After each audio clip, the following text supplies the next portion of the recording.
There we go. Yeah, we're good. All right, so it is 6:31 on Monday, November 3rd, 2025, and I'm going to call this meeting of the Mount Escutney School District Board to order. And the first item on the agenda is changes and additions to the agenda. And I know, Elizabeth, you had mentioned that in one of the communications that went out in West Windsor, it had framed this meeting as being largely about Act 73. Yeah, okay. Yeah. So, and I talked to you and I mentioned this to Christine, but do we want to just start with a quick Act 73 update just in case folks have I created a couple of slides and sent them to Christine to be part of her presentation today. Oh, okay, cool. So if we're feeling good to keep that in the superintendent's report, we can do that. But yeah, we will address it. Excellent. All right. Any other changes, additions, anything like that? Okay. So next up, we're on to item 3, which is approval of the minutes for October 6th, 2025. And I will take a motion to approve those minutes. So moved. All right. Any discussion on those minutes? All right. Look at myself. It looks good. So if there's no discussion, then we can adopt those minutes on a simple voice vote. All those in favor, please say aye or raise your hand to indicate. Aye. Opposed? Any abstentions? All right. So the minutes from October 6th, 2025 are approved. Next up, we're on to item 4, which is public comment on non-agenda items or other community announcements. Public comment is not legally required, but we believe it is crucial for us to hear from our community members about their concerns over issues. Through these meetings, our board models for our students how to conduct public discourse, and that the board and members of our community can approach controversial issues in a civil and constructive manner and can demonstrate mutual respect. Having said that, please note that the board is here to listen. The public comment period is not designed for discussion.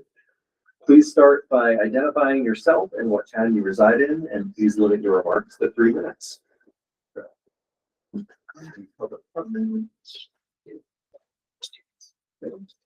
Any announcements?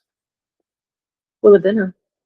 Oh, remind me, it comes up later, but yeah, so we are going to be hosting the community dinner, the board doing community dinner in the basement of Trinity Evangelical Church in Windsor, right on Main Street, and I believe that runs what, from 5 to 7? That's all right. It's set up at 4:30. Set up at 4:30. 5:30. Yeah, 5:30 to 7. Yeah, usually accepted. And yeah. 4:30. 4:30 is when it starts, but yeah, we'll talk about it a little later. Yeah, I'll see if I can find them. I will be there right at the start, but if you all need to trickle in, It is 5:30. Yep, yeah, 5:37. So yeah, if you want to come and say hi, get some good food. What day? Check it out this Thursday. Yeah, it's every other Thursday Okay. throughout the year. So yeah. Any other announcements, Yes. Elizabeth? Jennifer. Oh, Veterans Day is this Thursday. We turn it off every time. Yeah, so we do our traditional Veterans Day because we are not in school on Veterans Day, which is unusual. We're doing it on Thursday at 9 o'clock. So come, students lead it. It's a wonderful opportunity to share with our community. All right. Thanks. Any other announcements? Can I announce that I believe we have 8th graders who've applied for the legislative aid program, and they're excited and waiting for the results soon. Hopefully, but yeah, Keep up the Please work. Very cool. Anything else? All right. So with that, we will move on to item 5, which is our administrative report. So I will turn it over to our administrators.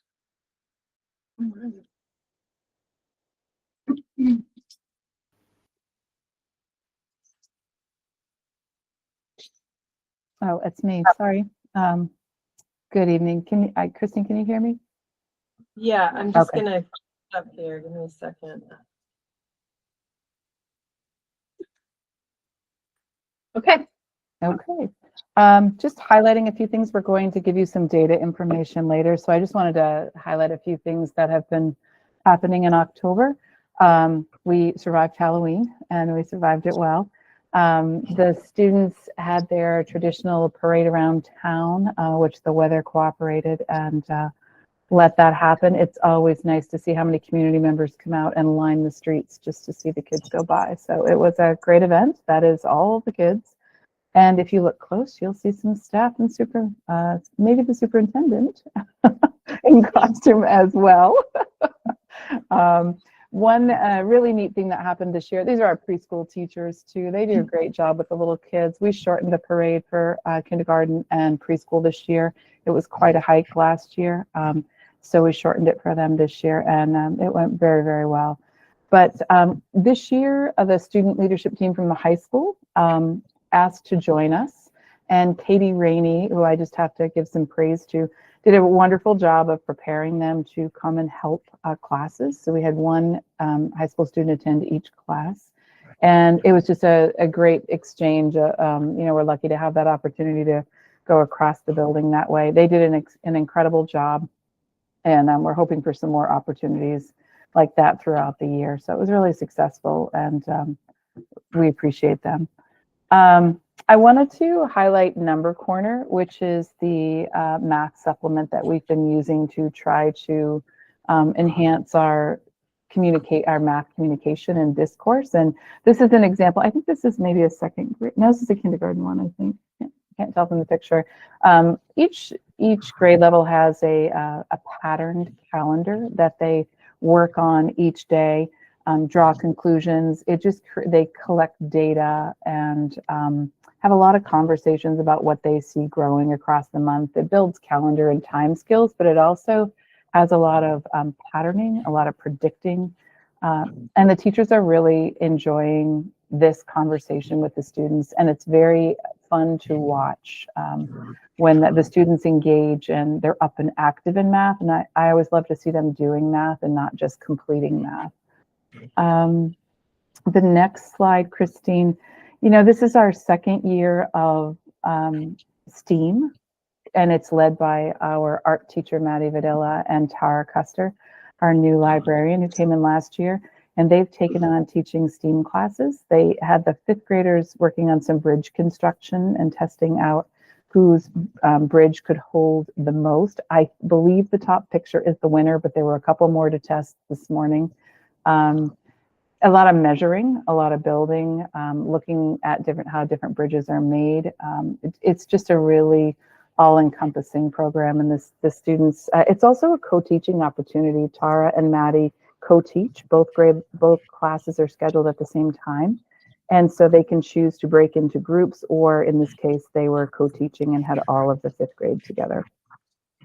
Our instrument lessons have been in full swing for 5th grade for a little while, but our 4th grade just got their instruments the other day and they're so excited they even bring them to lunch. This is a student who had to bring her saxophone to lunch.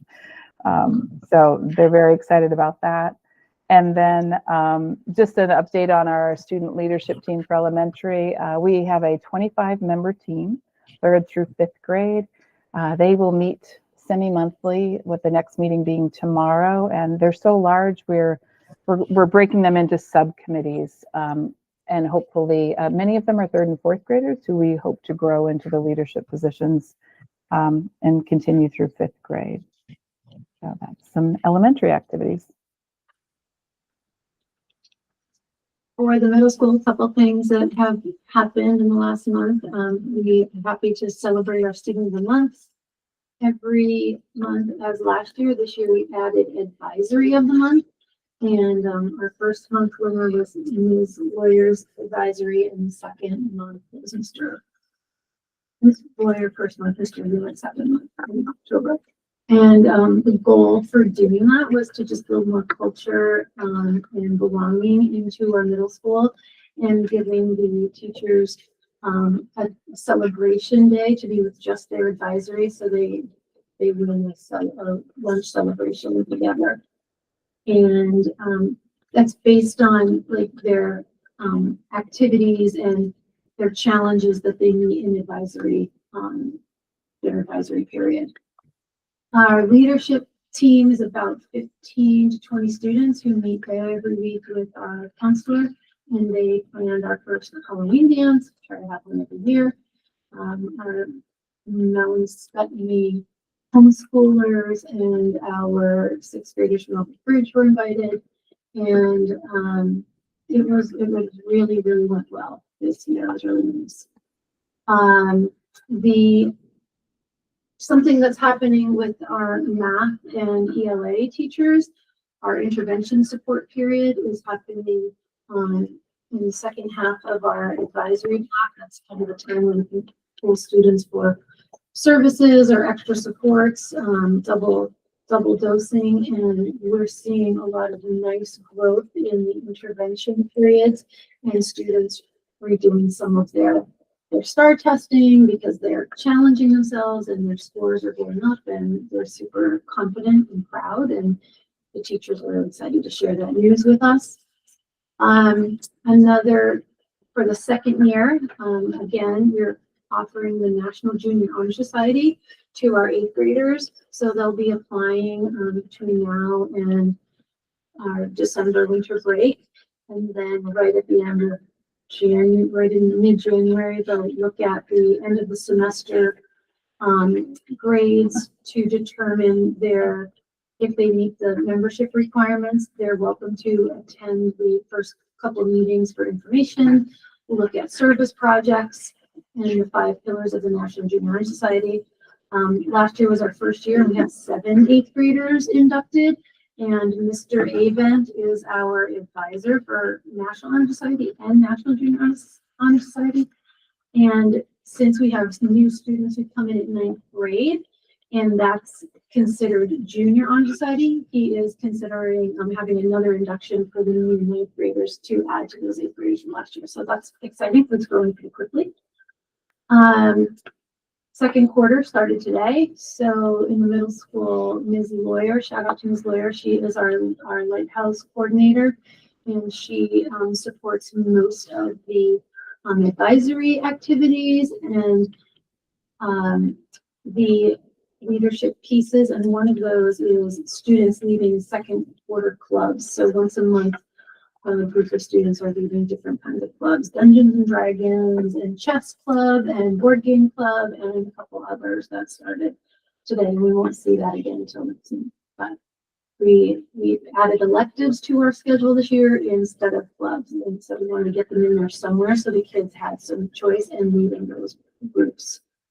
And I had mentioned just that quick announcement that we had a couple students in 8th grade who applied for the legislative page program, and they were very much on the edge of their seats waiting to hear the results, and it's supposed to be coming real soon is what I learned. Some of the pictures here in the top left corner, Ms. Lawyer is our ELA guru and mini librarian extraordinaire. So we had students supporting a bullying display for the month of October of some books in the hallway. We have our 4 students of the month for October in the bottom left. We have students participating in Spirit Week, dressing as twins on Twin Day. We have our Halloween dance. And in the far right corner, we had 6th graders in social studies class participating in the World Culture Feast. And so everybody brought food from all over the world to share. So those are some of the things going on with us.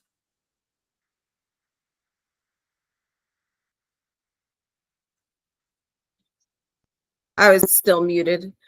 I want to take a minute to highlight and really give a shout out to Brian Stamelman. He's brought a lot to our music department, during our interview process, when kind of what we were looking for was someone to build our music program. And he's really done that. One of the things he has brought here is the Tri-M, which is the Arts Honor Society program. And this year we inducted some new students: Cademan Hildreth, Kyrie Hildreth, Danielle Lowry, Isabel McClay, Autumn Reed, and Kane Sylvia. And we also brought back the Coffee House, which is a performance night. He combined those 2 events this month, and we'll have another Coffee House in January. And also big news in our music department. is he followed through what those expectations were when we were in interviews. And for the first time in a long time, I don't want to give the exact year, our band was present at a sporting event, a football game, to perform the national anthem. And I know that was noticed by community members and staff members alike. It's been a long time since we've had that. And it's nice to see our music program really starting to grow. And that's a big thanks to Brian. Speaking of sporting events, usually at this time, I highlight kind of where we are in the playoffs and championship games. And unfortunately, our seasons have come to an end quicker this year. I'm incredibly thankful to our coaches for all they've done this season to make these teams positive experiences for our student athletes. I wanted to highlight new additions to our newsletter, which I think both of these were teacher driven from a need that they recognized and from some of our staff being on the receiving end of elementary and middle school newsletters. And they said, hey, we want to show off what we're doing in our classrooms too. So we're alternating every other week. We have a department newsletter, which comes through that's from our teachers, and they include pictures. These are clickable links. I can't click on them from here, but I think Christine can, but you can click on them later. I hope that you check them out. I hope that most of you receive our parent newsletter. So this has really taken it to the next level where it's not just about logistics, but it's about what is happening within these walls in specific classrooms from specific teachers, what the topics are, and things like that. It's been really nice. And it's also great that it was a teacher driven initiative. And they really take pride in it. And I really just want to get the word out there because they put a lot of work into it. I have gotten a couple positive feedback from parents on it. I wanted to make sure it was out there for people to see.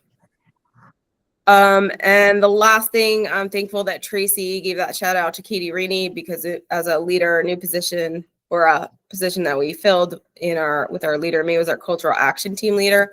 Katie has really taken this seriously. She's doing a great job of bringing in all of our students, making sure there's events for all of them. And she is taking a large role in our Sending Schools Day, which is this Friday. If anyone happens to be around and can stop in at 9:00 and see some of our potential freshmen for next year and the presentation that our school counseling department and our cultural action team has put together for them. And that is all I have. Well, I finally got the newsletter up, so just showing it. We alternate that, and then the next week is Kim Gogan puts out a flexible pathway newsletter, which highlights a lot of the opportunities and pictures from what they present and what upcoming opportunities there are and what students can sign up for and how they can. So great. Okay, back to the report.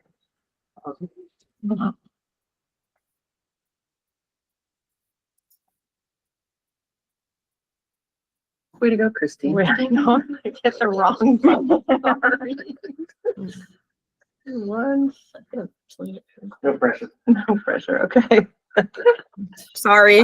That was me. Mhm. Okay. That's fantastic. Computer's not show up. Hang on a second. Jennifer, when I go there, it's empty. Do you want me to? Refresh.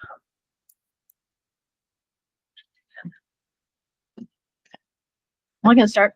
I can see it. So we are starting our next club. So we had a wonderful running organization that Caitlin helps support with our kids. So first time we were able to bring the program over here, Finding Our Stride, which includes both all students as opposed to what we used to do. So this first year we've done that and there's a lot of success. All kids finished the 5K, which was pretty extraordinary. Sounds like the adults did too, so way to go. So that's super exciting. Now we're moving into Destination Imagination, which just started today, and their goal is to make it back to the March experience, and according to 3 kids, bring home a bigger trophy. But most kids are super excited about just being creative and exploring that kind of stuff. I want to give a shout out to, and I'm sure this happened at the mouse or the SU wide thing, but the HHB hazing, harassment, bullying video that Brooke put together in a pretty short period of time is pretty cool. And I just want to reach out to, all the staff around the SU who really pulled kids together to really talk about it in a way that was positive and uplifting and gave them some like tangible things to actually do. I thought that was great, and I just loved seeing our own kids here as they tried to walk through trying to create skits themselves and what they would do, how they might stop and intervene and be an upstander versus a bystander. Our Halloween walk was last Friday. It seems like so long ago.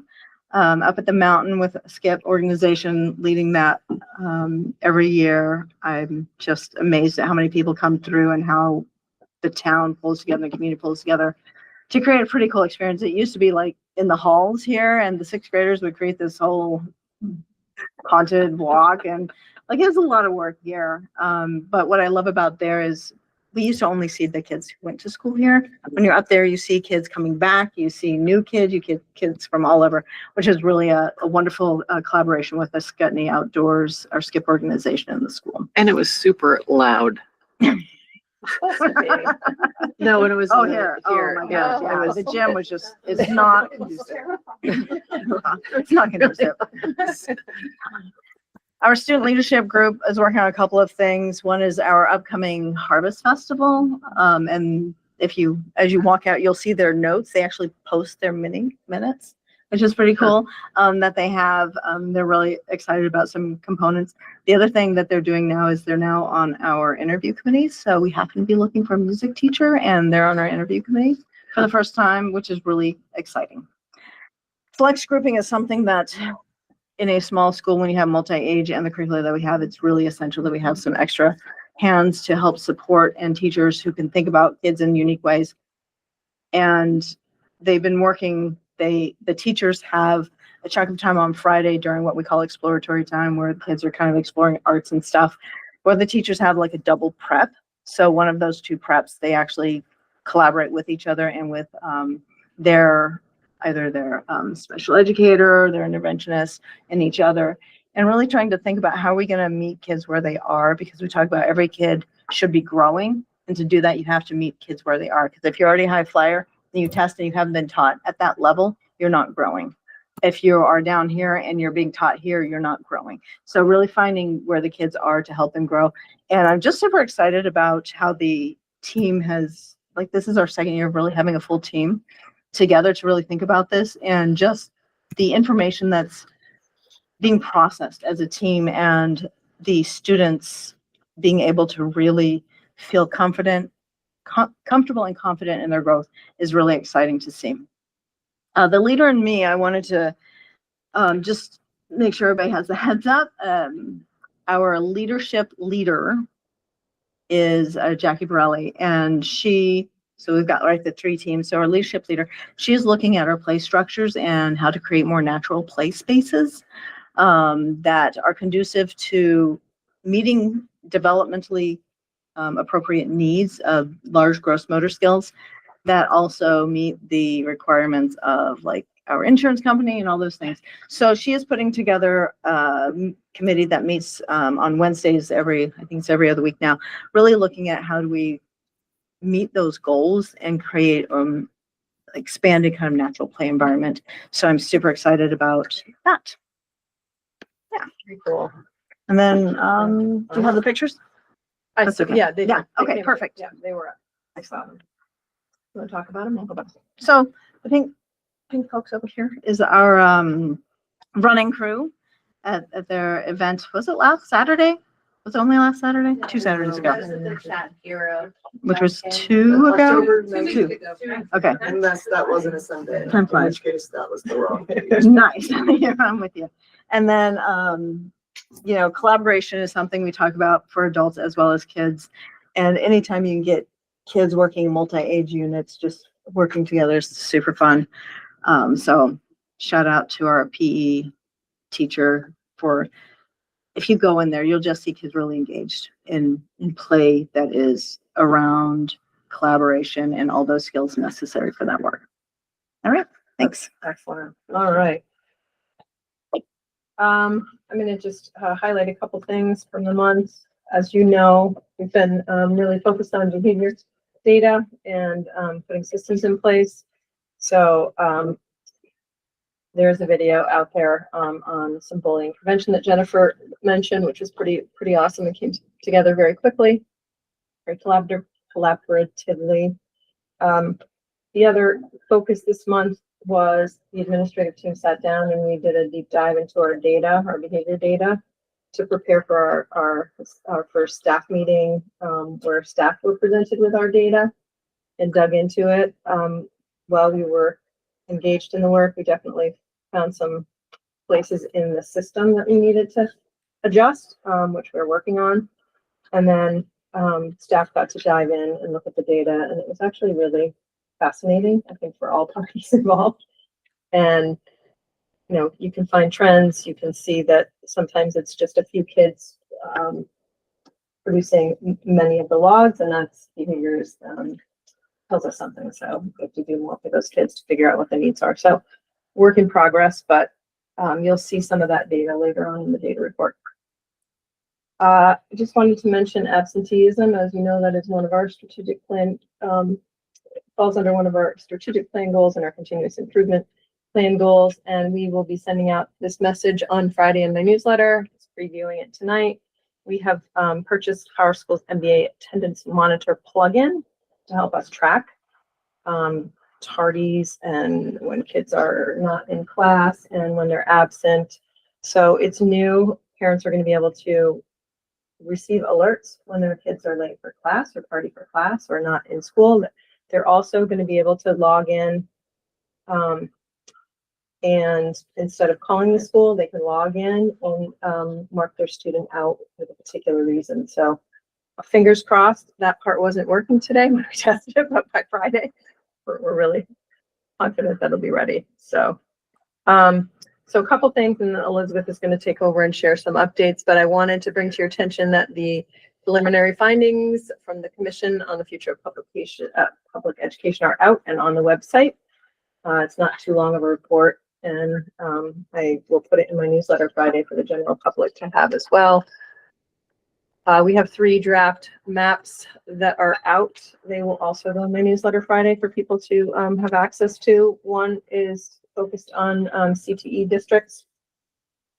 So that's career technical education.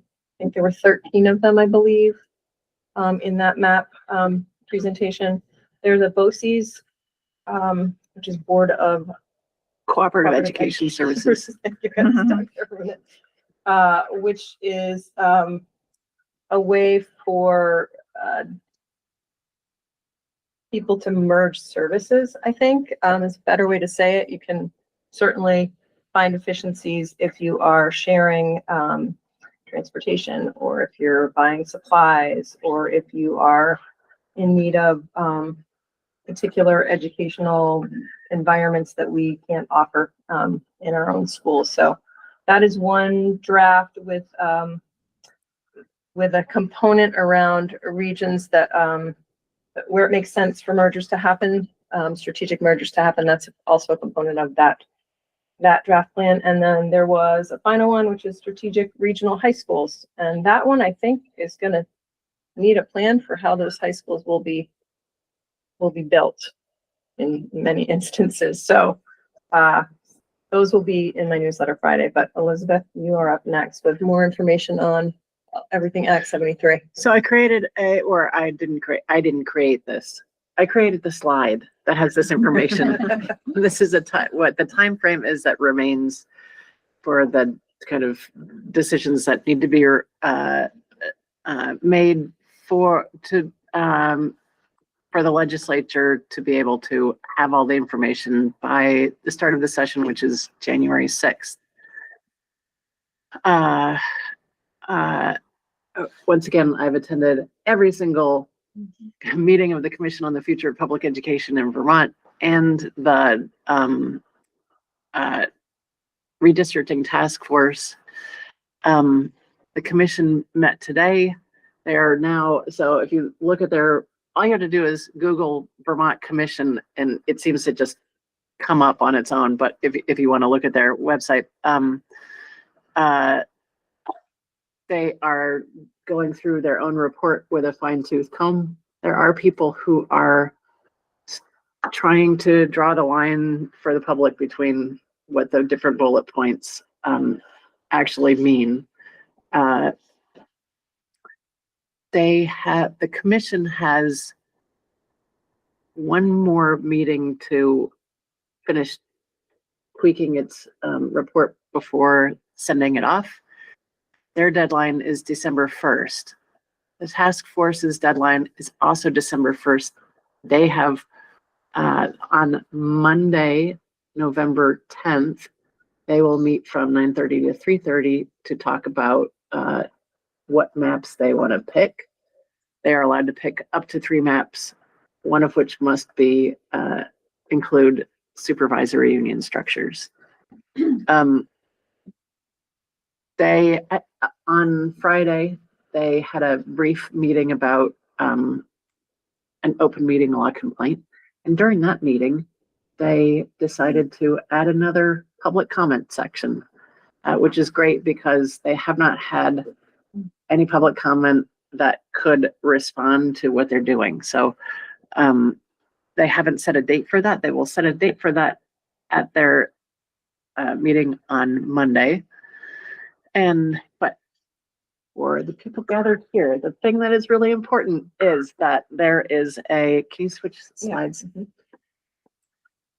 So that's the commission, that's the redistricting. Okay, on Friday, there is the Small Schools and Sparse Schools Standards Committee public input session. It's from 6 to 7 on Friday afternoon. So it is.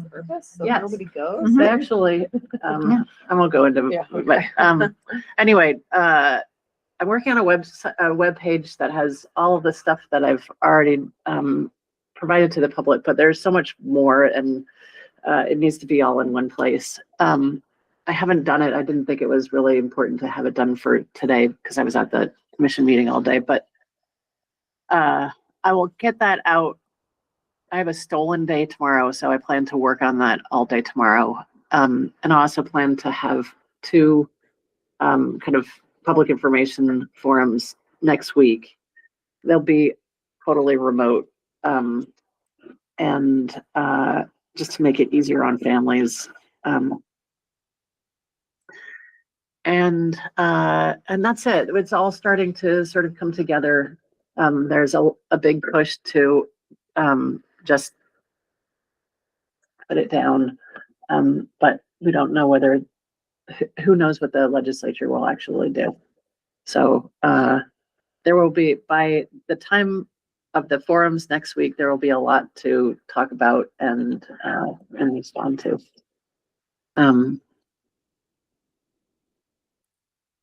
Thank you. I think, well, our data report is next, so. Want me to go right into that, or if anyone has any questions? Yeah, I think we can do a couple questions since that this folks are more interested in hearing about that. So any questions? And Elizabeth, are you happy to take some questions about that? Absolutely, yeah. And as I've said before, at this point, I have a little too much information, so it's hard for me to, forgive me, I can't answer things very succinctly at the moment. Yeah. But Yeah, does anybody have any questions? I know it's. Friday from 6 to 7 just meant for us to listen. No, that is a public input meeting. Okay, that's where. All right, so please, if you Okay. can, show up. That committee is deciding on the standard of what is a small school and what is what constitutes a remote school and what constitutes a small by choice school. And it is a committee of the State Board of Education. And they don't have a very long charge. They're just doing that. They've already met once. If you I'll send out all the information about it because they have a complicated name that kind of printed. You can't just Google it. I was actually gonna, like, will we, is there gonna be someplace where I could access like the different meetings? Yeah. that you just mentioned, like, for? Yes, Yes, okay. I will put it, I'll have it together tomorrow and I'll send it out everywhere I can think of. Okay, cool. Yeah. I hope I see it in one of those places. Will you be discussing our plans on how we're gonna respond to Act 73 tonight, Preliminary, later on? Budget, yeah. preliminary.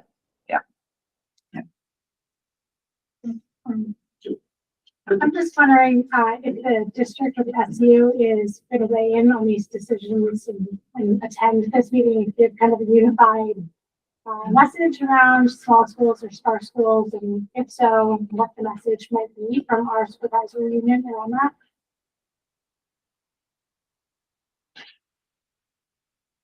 Bill Davis? That's a good question. Yeah. This is the first time that it's come up with all of us here. We had, I wouldn't even call them preliminary discussions, to Parker and Woodstock. And it was a really good meeting regarding our goals overall, bringing this work together, because the word came down the pipe. Through Elizabeth, is that this task force would take,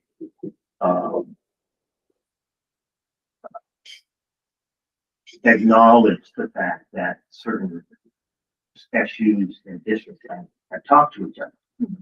And so we wrote a letter saying that we had met and we would be going able to work together. Whether or not they take that into consideration. It's really hard to consolidate a plan on how to respond, but we really have no idea. I guess what I'm looking for is, as a staff member here and as a parent and community member, I would hope that our supervisory union would put out a statement or join these public forums to say how much they value small schools like Upper Bridge. And If they're looking for public input, we are a large entity that could have a lot of input. speaking for myself, because I think that's a good idea. Thank you. So, gonna join it? so I'm not sure if I'm personally available on Friday, but as far as writing a statement and getting people to sign on to it, that's something that I think is possible. I plan to attend and I'd be glad to read it. Sure. Thank you.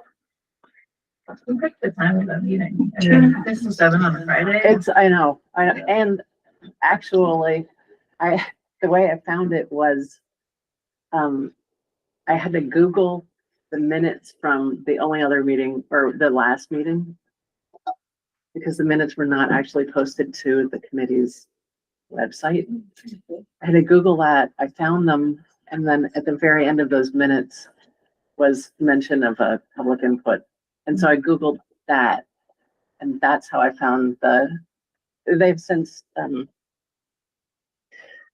made it more public, but at the time you had to Google the meeting time and date in order to be able to find a link to it. It was pretty, I think it says a lot, actually, but I think one reality that people have to sort of sink into the fact that no matter what happens in consolidation, the reality is that schools need classrooms and they need teachers and they need to provide the services.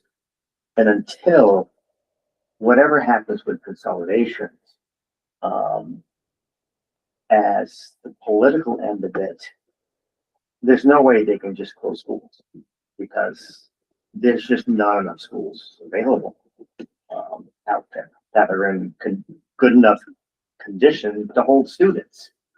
And so, I mean, when you look around the area, we have two major high schools within throwing distance that have considerable construction needs. And so, whatever happens in the near future is going to be highly dictated by the fact that we have major construction needs and the classrooms that are available are, for the most part, being used. In some way, as a whole state, we have to begin to consider the fact that we have to start planning for new buildings for the next 50 years. And I'm hoping, and this is, that whatever transition happens, a longer view will be taken for the material process of creating centers for education, regardless of what happens, because construction needs in the state of Vermont are just massive. So at the moment, there are not three maps. At the moment, there's really only one map, and that's the CTE, or Career and Technical Center, or Education map. And that map is deeply flawed. It has one district which has 22,000 students and one district which has 2,000 students. Those are the outliers. But there are also, it's based on where career and technical education centers currently are. Because there are 13 now, right? Yep. Okay. But there isn't one down in Bennington County, and there is one up in the Northeast Kingdom, but it's not way up in the Northeast Kingdom. And so it's got a lot of problems. The other two maps, the BOCES map, which they changed the name of, or it's not a map, it's a proposal. Yeah. When they made their presentation of that idea, one of the things, it's like a 40 odd page proposal itself. And it's a great idea. It has a lot of, it could actually achieve the dream of aligning our designated agency catchment areas with, which would be amazing. But it also, one of the proposals is also, or part of it is to have sort of communities, quasi community schools where services are provided at the school, and it's kind of or at each school or at each district, who knows, but it's a kind of more holistic plan that it's the only one that actually saves money in any form or fashion. Then the third one is the comprehensive high school. It's just sort of, those two things could be combined.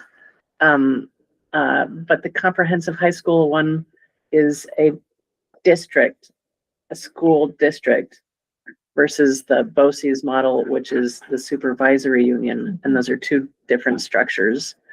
A district is all, doesn't have local boards. It has only one board.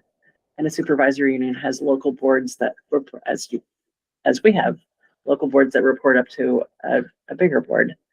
And so with the BOCES model, that could keep all of the schools, not build new schools until it is absolutely necessary. Where we are in the Upper Valley, there's an urgent need, and it would probably be addressed sooner rather than later if they picked that model, but it doesn't require the construction of all schools everywhere all the time. But my point is, though, that construction of all schools all the time isn't going to happen. That's Yeah. just not. Well, we don't have it. We don't have the money At all. Yeah. The only thing that everybody in every committee, the money committees, the education committees, everybody agreed upon. The only thing that was not negotiated during the debate over H454, now Act 73, was the need for school construction funding. That is it. But they didn't do anything. They created a committee to look at the urgent need for it. But they haven't thought about funding or what, capacity or any of that stuff. Yeah, right now, the laws, its funding law is skewed to stop construction. Yes, it is. Right, and if they're trying to save money and we have to build to do that, have they done that math? Really, they have not done much of the math, Catherine. That, in fact, Senator Beck said during the last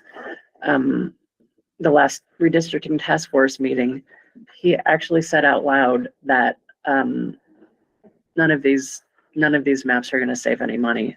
It's actually going to be the foundation formula that saves money. And then everybody else said, oh, really? Because there's no modeling that says that the foundation formula is going to save any money. So that's where it is right now.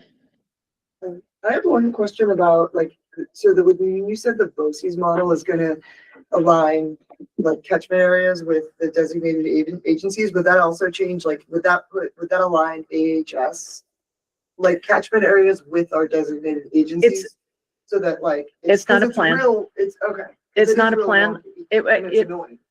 It is. Yeah. And there's an acknowledgement that it's wonky and annoying. Yeah. And there is a thought process about how that would work out, but it's That's not interesting. not wholly thought through. None of it's wholly thought through.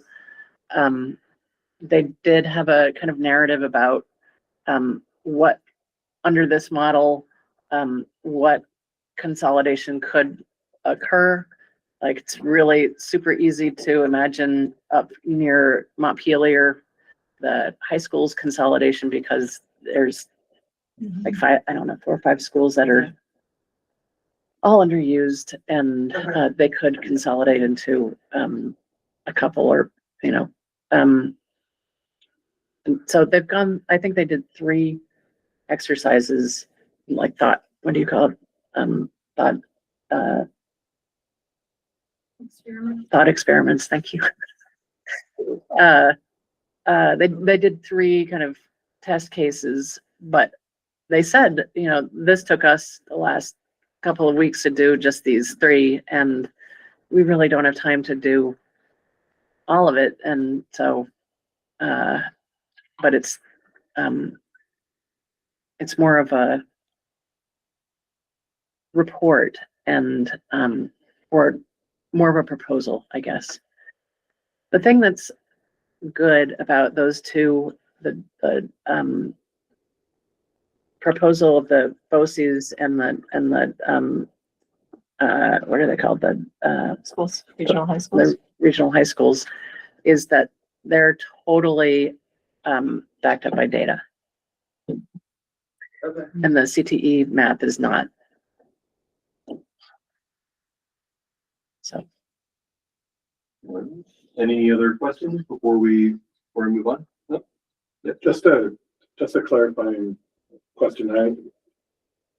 I heard Bill talk about the need for buildings, and also Christine mentioned that there have been conversations with Woodstock and Heartland, right? Hartford, yeah, sorry. But to sort of put those together, Hartford High School has been struggling with finding the funds to do the repair to their own high school, given their PCB issues, which are mainly located in the CTE area, right? Hartford. Right. Yeah. Hartford has PCB. Hartford. Woodstock's building is just Right. falling apart. And Woodstock's Yeah. building is just falling apart. And I read in the Valley News that the people in Woodstock were really kind of excited about the idea of becoming a regional high school. And that just sort of led me to think, I'm not sure the people of Windsor and Brownsville would be really excited about ponying up to fix Woodstock's high school when Windsor High School is, dates back to 1994 and is in the similarly, I imagine people in Wilder and White River Junction would be really happy about I think the people in Woodstock and in Windsor, that have, money up to fix their school. I wonder, like, so this becomes like a political kind of town meeting sort of a situation. And I was wondering, has any of that stuff been taken into account? I don't think any of that stuff has been taken into account at all. I don't. The way the law is written now, it's clear that they say like, oh, let's talk about this and let's ignore any construction dates. And so what happens when they do actually do the math and realize that this is not fiscally responsible? Do you have any sense of that? I don't think that I am the best person to ask about that. The hope is that we have a joint fiscal office which provides kind of their number crunchers. They don't provide a whole economic analysis in any way, but they will provide a economic picture. And the hope is that they will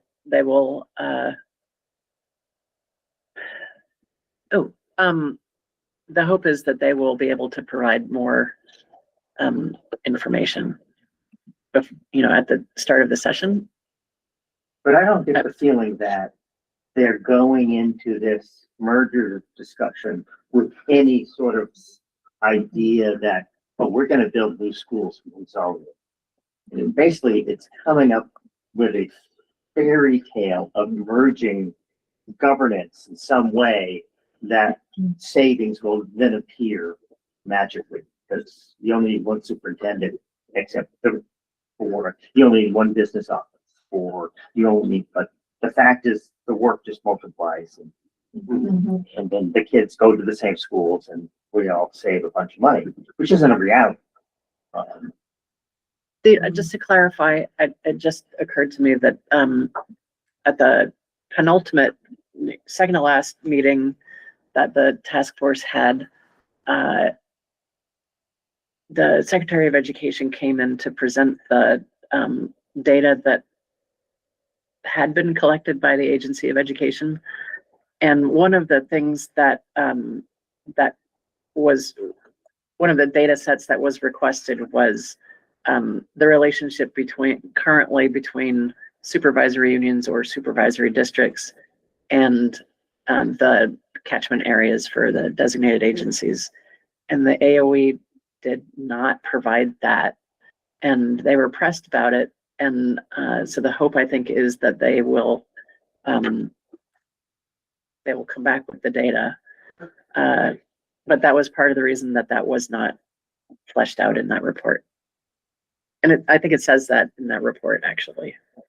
From the data side of it, which is where I worked in education, is the AOE is so overwhelmed with trying to collect data that I can't see that happening. They're just completely understaffed, and It's a big concern with consolidation. Yeah. When the AOE is not able to do the job that they should be doing before consolidation.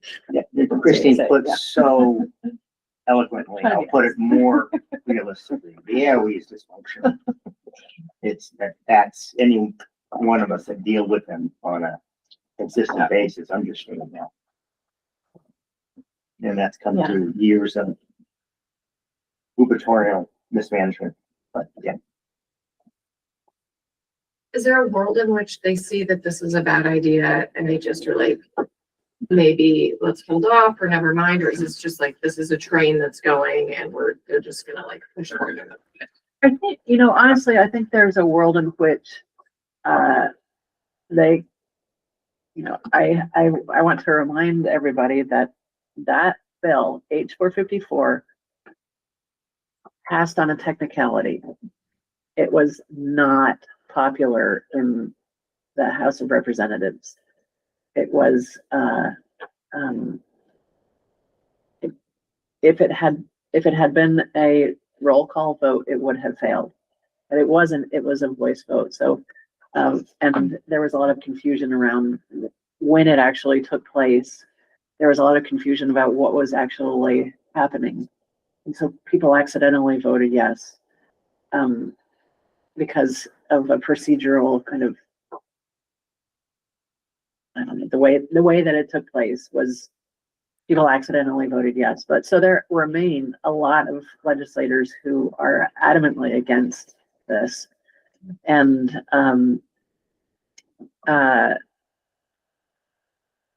yeah, there is a chance that, I mean, we can't come back to session and undo it, but there were a lot of so-called off-ramps included in the bill, so that if the districts are not, if the committees don't vote on a particular map and the districts aren't formed, then the new funding goes away. There's like all these different decision points that could make different parts of the new law fail. And I think there's a really predominant feeling that this is, you know, even watching the committee, the commission and the task force and their proceedings, there's a really predominant feeling among members of those bodies, as well as the public, that this needs to be slowed down tremendously. And, you know, everybody needs to, because not only are the mistakes that could be made really huge, but it's really like all they can come up with is a 5-year plan. They're not really they don't have time to look at a 20-year view of all this. And if you're really going to transform the system, then you need to be able to take a 20-year view, and they don't have time to do that. And so I think there's a lot of people who just want to slow it down. You know, nobody, it's anybody's guess, truly. Yeah, and I'll just kind of cap off this conversation. I mean, from what I have observed in the SBA meetings when they presented on this, and Elizabeth, you know, dutifully attending these and keeping us really up to date on what's going on. I think the talk of the 20-year plan needed and the 5-year plan we have, my perception the whole time that seems to be reinforced every time I talk to somebody involved in this, is that a lot of what happened is functionally, yeah, we need a 20-year plan, and cramming a 20-year plan into a 5-year plan doesn't work.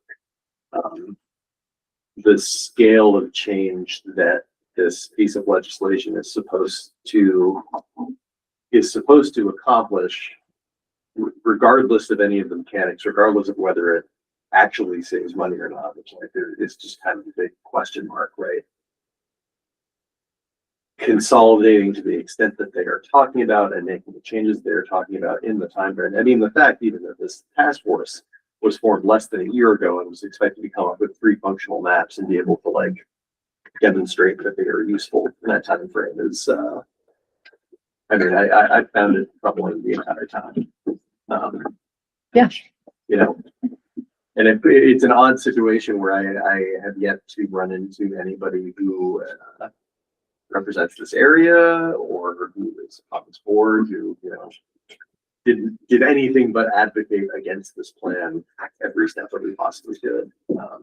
But our current healthcare cost is double that of Maine.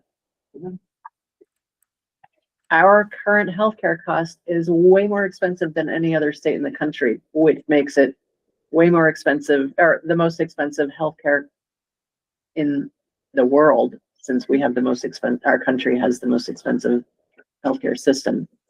So,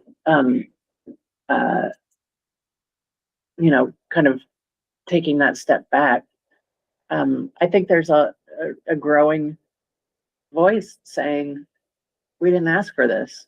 What we asked for was lower taxes.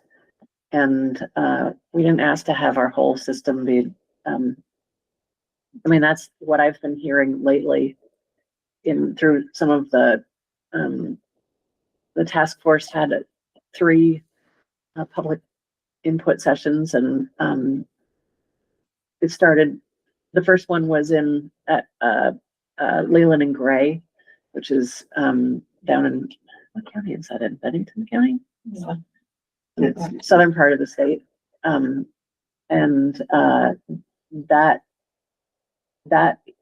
public hearing was mostly focused on school choice because it had to do with, which is weird because it took place in a public high school. There were a lot of school choice advocates there, or a lot of families advocating for school choice there. The second one was at Rutland, where took place also in a public high school, but kind of half and half, public and choice voices. But the third one was at Winooski High School, and that was really, there was quite a few people who, it was very well attended. There was something like 200 people in person, and about 200 people online, they said. And there were more voices saying we didn't ask for this. So, maybe more people will say that at the fourth and final one. Because we didn't. No one asked for this. It's been pushed down our throats by the governor and. Can I make one last comment? Sure. Well, the last piece I'm just wondering about is what impact this might have on our towns, looking at our individual towns and what the select boards have to say, or their involvement in this discussion with you as well. Because if schools might be closed or consolidated, that will have an impact on the towns where this happened, or the towns where receiving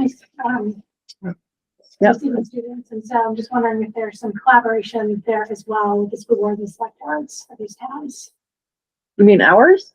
Yeah, I mean, across our SU for sure. I mean, if we get down the road where we're talking about consolidating schools, even within our supervisory union, that will have an impact on our town structure. Absolutely. And Yeah. I'm just wondering how involved this select boards are in these conversations, and if there's been any conversation with the select board that might influence your thinking as well around Act 73.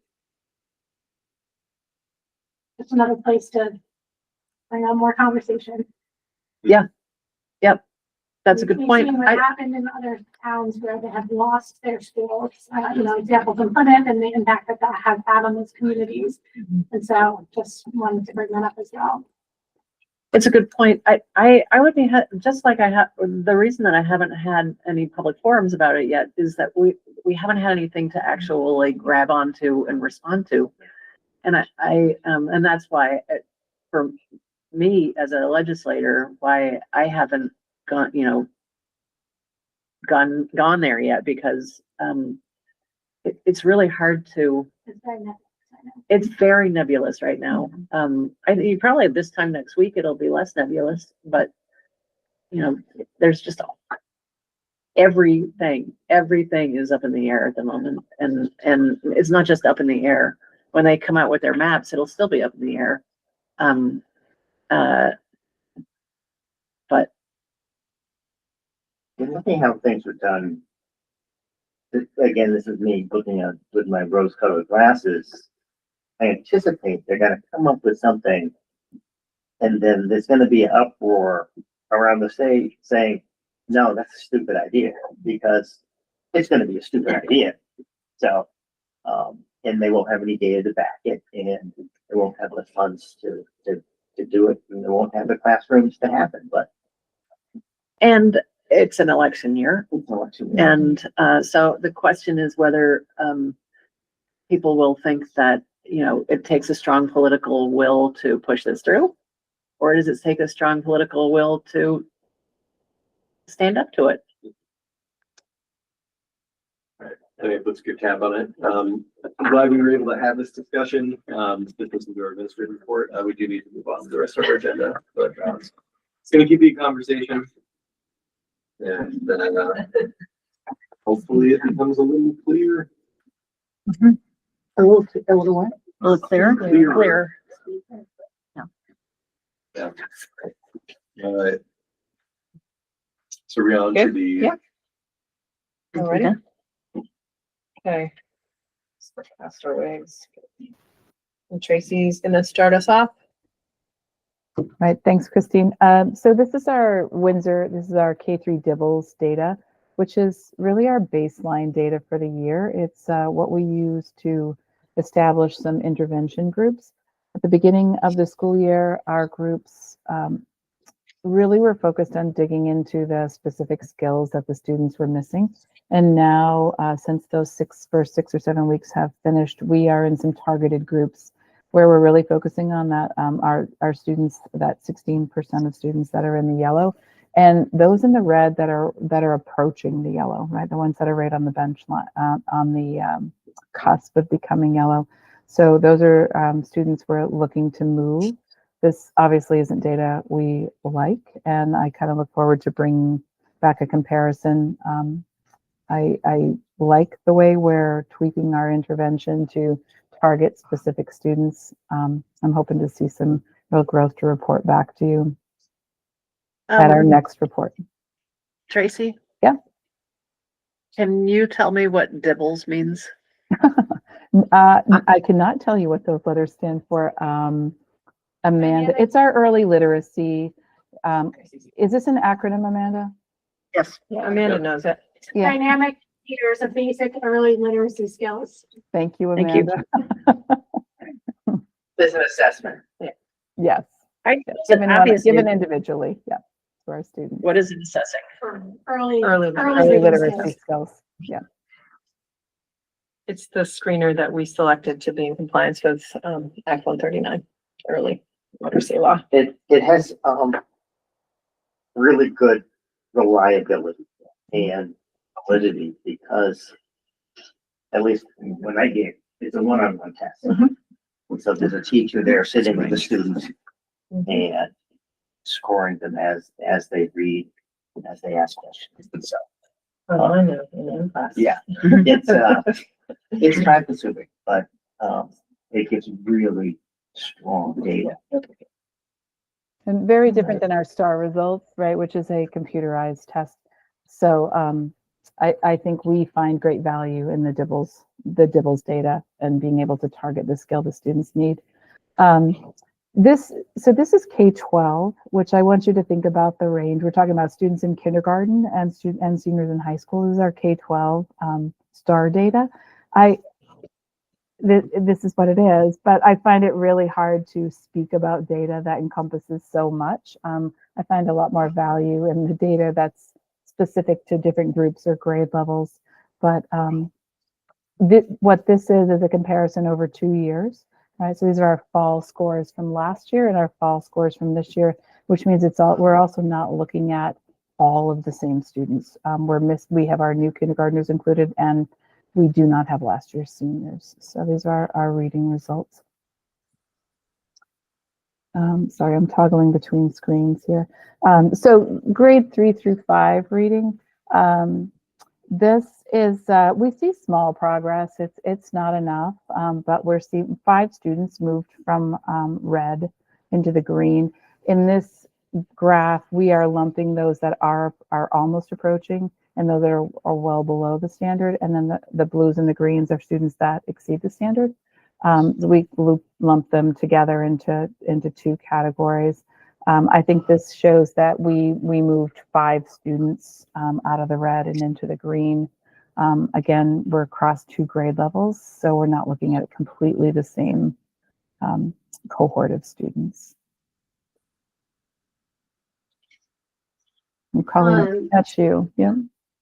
Yeah, with our middle school students, what we were noticing is that our students are coming in more proficient each year they work with the team. Our 8th graders were 65% proficient, so this is obviously the average for the middle school here. And our 7th grade was 60% proficient, and our 6th grade was 50% proficient. The team sees the growth over the 3 years as they come in.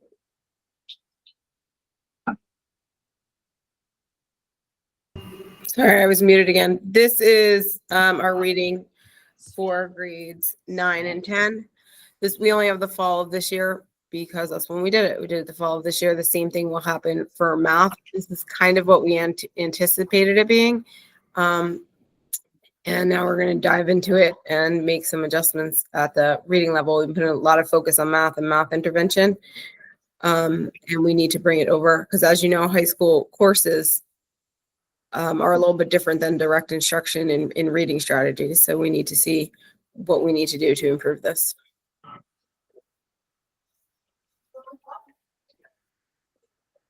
So I kind of want to jump in sort of on a positive side now. The type of data we see up here in reading and math is the type of results from one year to the other that you want to see after implementing MTSS. Okay. And so just looking at those, just, you know, you say, oh, it's a little bit better, but that's kind of what you expect and hope for. And so this is really positive. That's what I'm thinking. Yeah. So Can you explain what it's- MTSS is, please? Multi-tiered. So System of basically, it's looking at the data and looking at what students need extra help and in where. And so it's targeted instruction for certain students. And what happens is that what is hoped to happen is that each year those students get that targeted instructions and improve a little bit and are at a higher level for the next year. And then that growth creates momentum. And so you get that line of student, because what we're trying to, this is a binary scale. It's they meet the standard or they don't meet the standards. It's not a scale scorer, but what they're using behind the scenes is all the finite data in the different sub-skills to create intervention. And so you want to see that 4 or 5% increase in your students who meet standards. And so that means that the schools are doing what they accomplishing what they want to accomplish. The systems are in place. The So systems I are in think it's place and they're Third working. year of really, third, maybe fourth year of really digging in with grade level teams, looking at the data, making student plans for intervention and enrichment. So yeah, I think it's something to celebrate. We're moving in the right direction. And when we get to math, and this is for the people in the room, in the fact that what I've heard over the past year is talking about really stepping up and looking at math skills and creating systems to help students accomplish more in math. And so, Which you can see in the data on the screen. in the data. Pretty significant increase in that. Yeah, thanks for that, Bill. It's, you know, it's never enough for us, right? I think that's, we always just look at who's Yeah. next and how do we get it for them, right? So, yes, you are correct that it is showing growth and it does take time. It's just never fast enough for us. Okay. Again, K-12 data, math, school-wide, this shows a growth. I did the math. I think it's 26 kids that were moved. That's a big move. That's great growth. Just a moment, Tracy. Do you have a comment on? Just a clarification, does this include ABS data too, or? No, we're separate. This is only Windsor. Yeah. Hi, Tracy. Yeah, so this is, again, last year compared to this year, fall math, grades 1 and 2. If you think about this as a computer-driven test, there's tech learning that happens for our first graders in this. We had, this shows growth in 10 students, 10 of our first and second grade students, from being below the standard to approaching the standard and exceeding. And grades 3 through 5, a little less growth. I do believe our intervention mostly belongs at the younger levels, right? And that's where we're really focusing it now. And as those students progress through, we haven't seen that shift yet in the upper grades, but I think as we build that foundation for our younger students, more will come into these grade levels. This is where the implementation of the number corner, I think, becomes really important in building that discourse and the spiral reviews that you've heard us talk about. for quite a while. I think those will have a big impact on our 3rd, 4th, and 5th graders.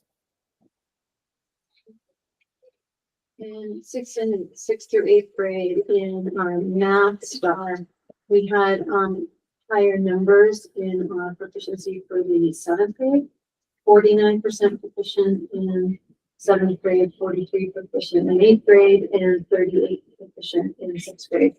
We felt that this increase was in the big push in our new intervention last year in spiral reviewing, where our teachers in math were not just sticking to just the Eureka curriculum, they were doing like all year math in like warm-ups so that kids saw everything all the time. And that was something we were very consistent with. And in comparison to last year's intervention, to this year's intervention, last year we were able to offer 30 minutes a day to small groups for math intervention and no ELA intervention. For this year, we're offering an hour a day of intervention to small groups in 30-minute sessions. So that's 2 30-minute sessions a day in math, and an hour and a half of 30-minute sessions in ELA to small groups. So just a shout out for ELA and math and any interventionists in our school are a huge part of supporting these scores and your students' growth. This is our math for grade 9. To echo what Colleen said, we do have a system in place where we're offering math intervention every day. None of our math teachers teach a swarm class, so that they are available during that time for either intervention or help with a current class. The other thing I want to point out is that we are functioning thanks to teachers like Tammy who teach at both levels. We're functioning as a 7-12 kind of math department in like our math meetings, and where we are looking to provide the intervention and who's the best person for it. So we do anticipate these numbers increasing.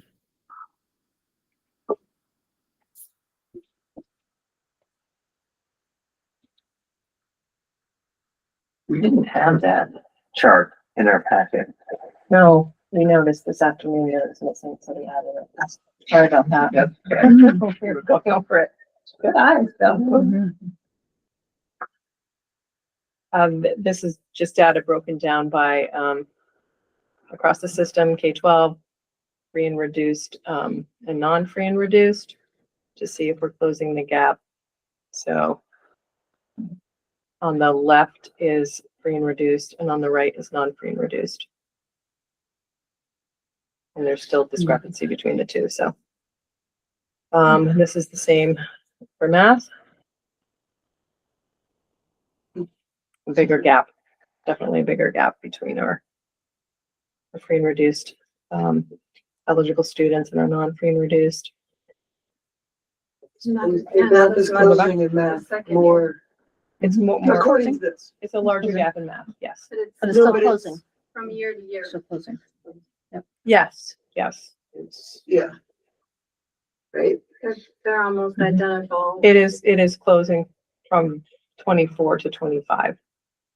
But if you look at non-free and reduced compared to free and reduced, there's still a gap. But if you look at If you go back, 2025 to 2026, they're basically the same. If you compare non-free and reduced to free and They're reduced. closer, yeah. right, I mean, it's like. I can't they're really- way closer than the read 41 was. and 43, so getting closer, yeah, definitely. These are students on IEPs in reading. So again, you see growth from last year to this year, which is what we want to see. This is math. It still shows growth, but a smaller amount. And this is our attendance and behavior data. So if anybody want to take this? Yeah, I could take this one. So one thing you'll notice different in our reports is attendance at the elementary school is only taken once a day, right? So our numbers appear much smaller. It doesn't mean we have fewer tardies. Really, we only take attendance once a day, where it's taken between periods at the middle school and the high school. Most of our tardies are unexcused. Our students don't drive themselves to school. So we are working with our engagement coaches, reaching out really early to families. At the last meeting we had, we sent emails to families who had excessive tardies and just said, we want to make this a goal, trying to get students to school on time. What they miss when they come in late is our morning meetings and our social emotional time. So it's really important that we continue to reach out to these families and try to get students in the building on time. Just thinking about last year to this year, I think we've made great progress. These numbers really aren't shocking to me. We do have frequent flyers, and we meet with Karen Zito and the engagement coaches twice a month to stay on top of all the tardies and the absences. Yeah, I would say, Tracy mentioned that we in the middle school and high school, we're taking attendance every period. So this is, the numbers are higher, there's more opportunity to be tardy for class. But when I print the tardy reports, when we meet with our truancy officer and our engagement coaches, it's really narrowed down to a pretty small number of people who are tallying these up. So we just work with the engagement coaches to help us get students to school on time. Unfortunately, our students have their advisory like kind of culture building in third period. So if they're tardy to school, they're using the same content period, first period, I've got a question. Yeah. Have you been able to, now that you've been collecting data on behavior, this and that, have you been able to map tardiness with behavior? Not yet. This is not yet. Not Right. completely. One, I did want to say, I was going to say at the end, but maybe it's appropriate now, is I have the luxury privilege of knowing that the names kind of attached to the data, both academically with attendance and with behavior. And it has me thinking, can we brainstorm a better to kind of look at the money that we spend on summer school, which is typically for credit recovery, to look at making some kind of multi-week program in the summer to bring in students who are new to our school, whether they attended a different elementary school or they are transferring into our school, to start forming those connections and having a kind of finding a place to be in Windsor High School before they walk in the door the first day. I think it's a conversation worth having when I can look at the whole of this data and I can see the names attached to it. And I think it would be a good use of the funds we have now. And I think that we might have enough budgeted to do both this year, to do some of credit recovery and to kind of do this Welcome to Windsor summer school. So the answer to your question is not formally yet, because we've just rolled out the attendance plugin. So we're just starting to use it, but now we can. And look by at it. what I meant by that question was, have you mapped attendance to incidents of bullying, either being a victim of bullying or a perpetrator of bullying? Right. Not, I mean, we look specifically when there's a situation at a student's attendance, but we haven't, the systems aren't set up to do that. We have to get it individually, but we can now, which is great. Have you? That was my question. Oh, Have you? have we? On an individual, when there are individual cases, yes, we look at attendance to see if it's impacting a student's education, for sure. Can I ask you a question? Yeah. Do you do this each month? At the board This meeting, way? Yeah. we do it 3 times a year. But- Because if we don't have context for like what percentage this is, like there's different numbers at each level. So it's really hard to get a sense of if 611 is a lot or not. Also, what I think Colleen already pointed out is that there's 7 classes, right? So Right. the number's gonna be bigger. So if we could like normalize that data somehow, it would make more sense. Yeah, and it would also just be interesting to see, for me, if there's 611 tardies, how many students that actually encompasses. That's what I was thinking, because it's probably, I mean, right, one student can rack up 7 tardies a Per day day. by just Yeah. being Okay, late so- at class, 'cause For sure. Yes, that's the way they roll. I Yeah. know that in my data, if you go back a slide, 309 tardies, when I did the, last month's truancy, it was 11 students. that Yeah. were- Yeah. It's, Yeah, and this came up at the SU meeting as well, when we showed this, that the instances versus the number of students that are actually. I have it in my Instagram. behavior data too. The numbers might look big, but just Yes, yes. but, we've just started tracking it, sharing it out this way, this year. It's one of our goals, so. Okay, the behavior data, elementary. Tracy, this is you. Yeah, this is our, this was, I can't remember the date. Did not run all the way through the end of October. We were working on this last week. And it has left off Halloween, which does do something to our data for behavior. I think it's typical for September to be a high mark for us with about 6.5 referrals a day, and then dropping off later in the year. That's when we're teaching kids expectations, where we're really sticking to the guidelines and the expectations and being aware of them all. So we are seeing, and I think more importantly, feeling a change in behavior.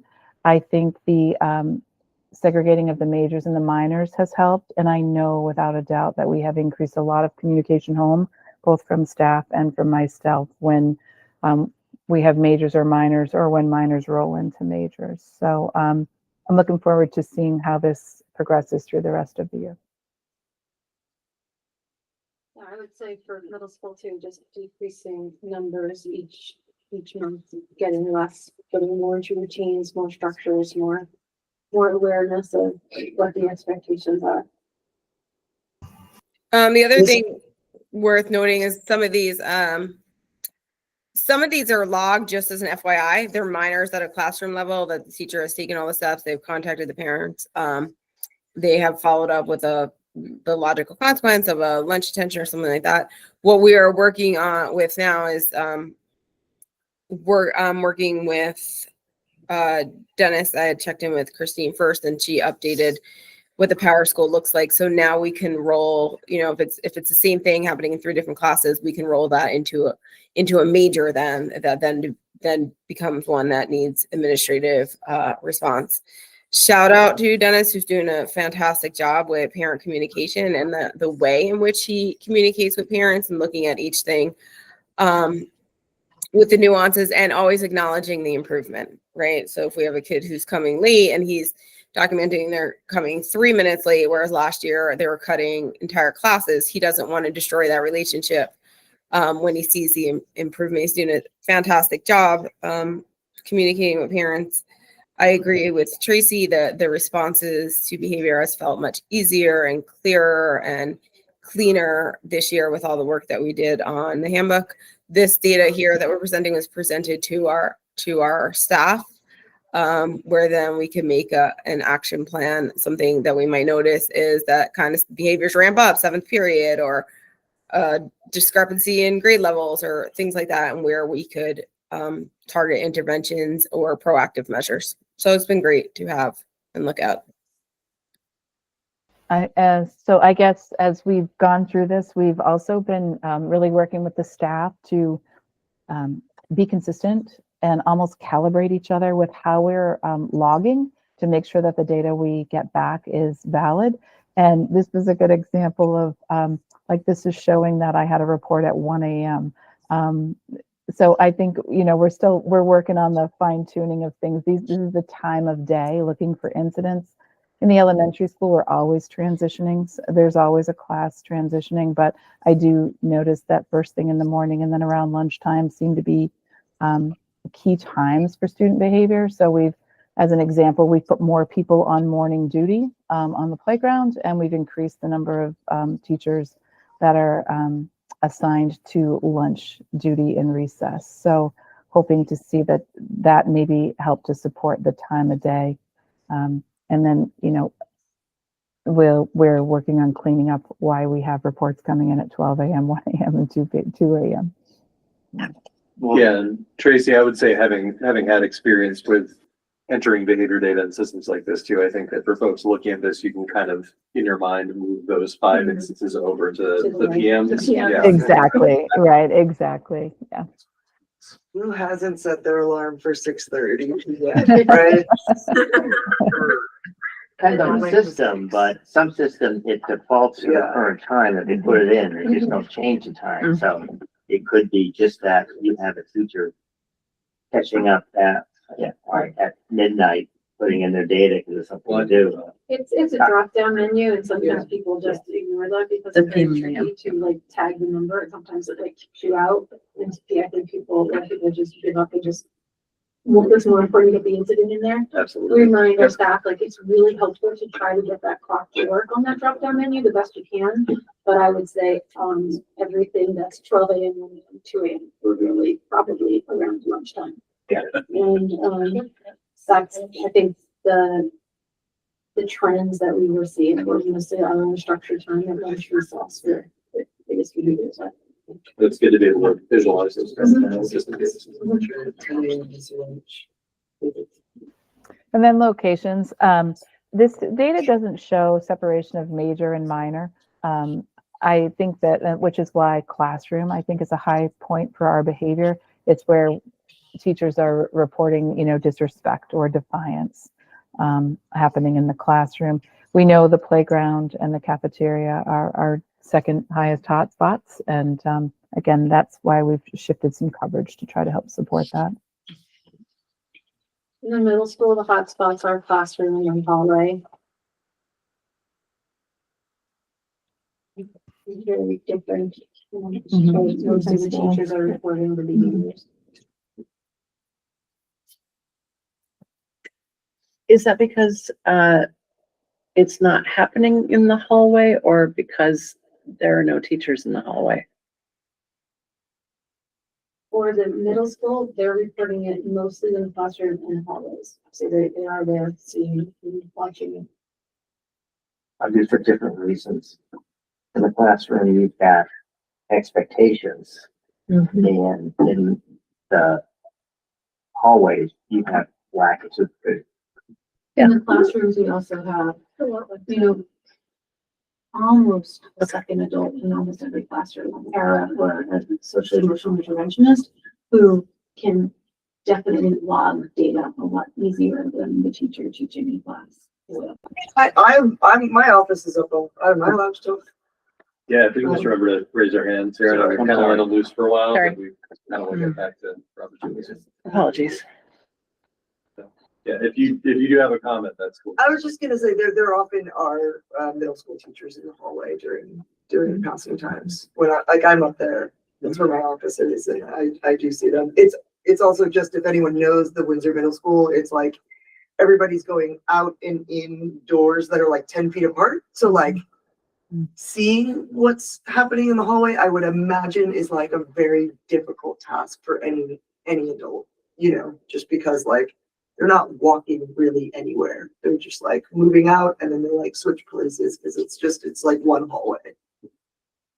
Also, there's only 3 minutes during the hallway where there's 47 minutes where they're in the classroom. So like, again, we don't have normal data.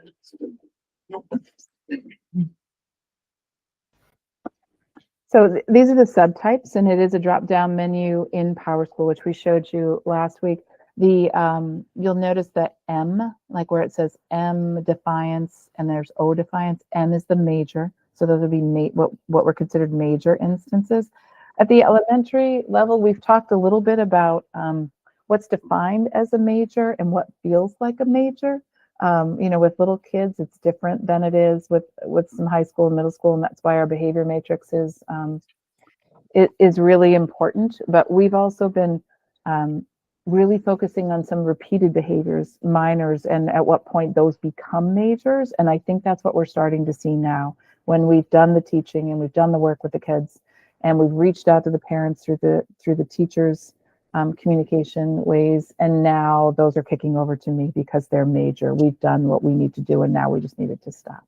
So some of our minors are becoming majors. In the middle school, the defines the description in the disrespect are the top three that are mostly in the classrooms. Cell phones and not on time, but out of bounds, kind of going along with the tardies. Sometimes they coincide with the tardy to class right here in the behavior. That's like a direct correlation sometimes, not always, but those would be the top pieces for middle school. Okay. On to Upper Bridge. Right, Jennifer? Yeah, let's go for it. All right, so our basic early learning data here. So this is our K-3 students. So we have about 70% of our kids at that level who are showing below or significantly below expectations. And then when you get to the 3 through 6 level, actually, before I go, let me just give the quick disclaimer. We're looking at super small numbers. I think no matter what we're talking about within our SU, we're talking about small numbers, and there's a lot of concern about how we talk and think about small numbers. When you're talking about some of these numbers at this school size, it's much more volatile in terms of, outliers. So one outlier on either end can significantly move. So we're not necessarily looking at the most helpful kind of data. And our WIGs, our wildly important goals, are that every child grows in reading and math. And this data won't show that. It's not going to show that. What's going to show is at this point, based on some standard that Star or Dibbles has said, are you meeting the standard or not? And then at this level, are you meeting the standard? So for example, looking at our data in a different way, you'll see a kid might grow a year to a year, and if they're in the green, they stay in the green, right? So from fall to fall, if you've grown like the typical kid would, you're still in the green. If, however, you're in the red and you're low in the red and you've grown 2 years worth, you might still be in the red, even though you grow 2 years worth. That data doesn't show up here. So just as a caveat, small numbers have some significant concerns, but we're trying to find ways to communicate similarly. And again, across the SU, we're still talking small numbers. Okay, so then if you get to the reading, again, this isn't cohort to cohort, fall to fall. This is 3 through 6, and then the previous year is 2 through 5, right? Shifting up. So we're looking at, there's similar-ish data. We're talking a school this size, you're talking one kid. Difference in this kind of stuff. So it's small numbers. And then if you go look at the math, where, it looks like there's a significant growth against small numbers, right? We don't want to exaggerate the good, nor do we want to exaggerate the challenges. What we do know is looking at our data, are our kids growing a year if they're at level, right? Or above level, are they still growing that year's worth? Or if they're below, are they growing more than a year? So they have to start closing the gap. And that's what we want to look at. And that's what we are seeing with our intervention work. And I think that's happening across the SU. And so math K1, 2. Again, you'll see some growth, but you're not looking at the same kids year to year. You're looking at last year's kindergarten, first grade this year. So the second graders would be our first graders, but the kindergartners aren't in last year's, right? So it's just different cohorts, essentially. They're our 3rd through 6th. We're looking at, a different group of kids, and small numbers make a big difference. Okay. Then going by demographics, you're going to see a significant gap for our difference between our students with free and reduced lunch and those who do not qualify for free and reduced lunch, to the best of our knowledge. So significant gaps there. Year to year, again, cohort to cohort. We're not looking at the same data, but if you're looking at a larger picture, it'd be telling a pretty specific story that our kids, we don't have the gap closed for those kids. So math, similar, right? So last year's comparison to this year's comparison. And then students who are on an IEP. So small numbers, none of our students currently on an IEP are even in the yellow. They're all below grade level, but it doesn't mean that they didn't grow. And looking at our data, they absolutely grew, and they grew more than a year's worth. So it doesn't tell the accurate story, but it does tell a significant story. We also know that until recently, in order to be on an IEP, you actually had to be 2 years below grade level to show up. So of course, you're going to show up 2 years below grade level or more. I made that point at the, Yeah. I made that point at the SU meeting, the fact that the IEP is kind of self-defeating the data is because when a student moves off, reaches grade level, for the most part, they come off an IEP. Yeah, and you'll see slightly higher in math. Our math is still very language-based, heavily language-based. But a few more kids are able to grapple enough with the context, and we present it in enough of a way that some of them are successful there. Okay, so then behavior data similar to the elementary school, we're looking at about 96% attendance, which is fairly good. We just recently shifted to trying to gather data more closely to the 8 o'clock time slot of being tardy versus what we were looking at before. And so we're starting to log that a little differently. So our next report should look significantly different in our tardies. Just so that's on the table. And then our logs. So, you know, we're 3 days in August.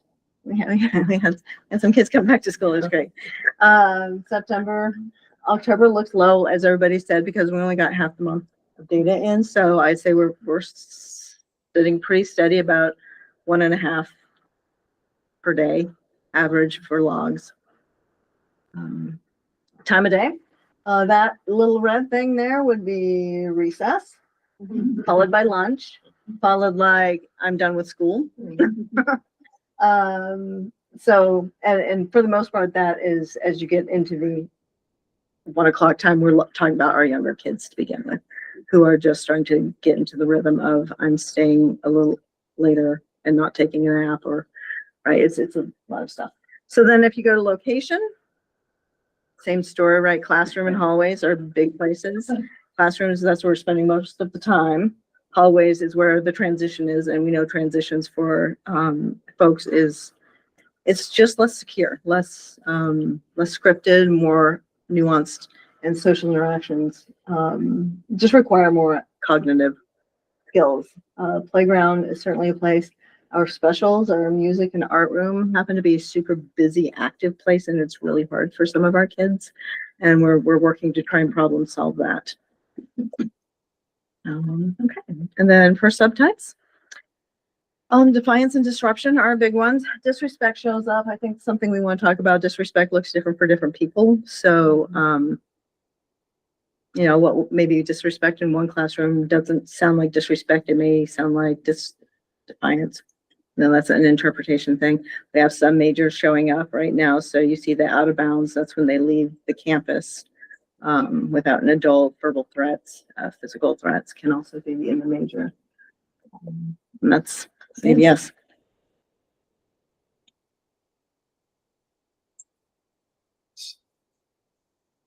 Is that the end of the administrative report? It is. All right. So we are moving on to item number 6, which is items for discussion, followed by motions if needed. And we're going to start with 6A, which is March intensive. So, Kim, if you want to share with us. Yeah. We worked up a little, hi, I'm Kim Brink Johnson. I teach social studies. Hi.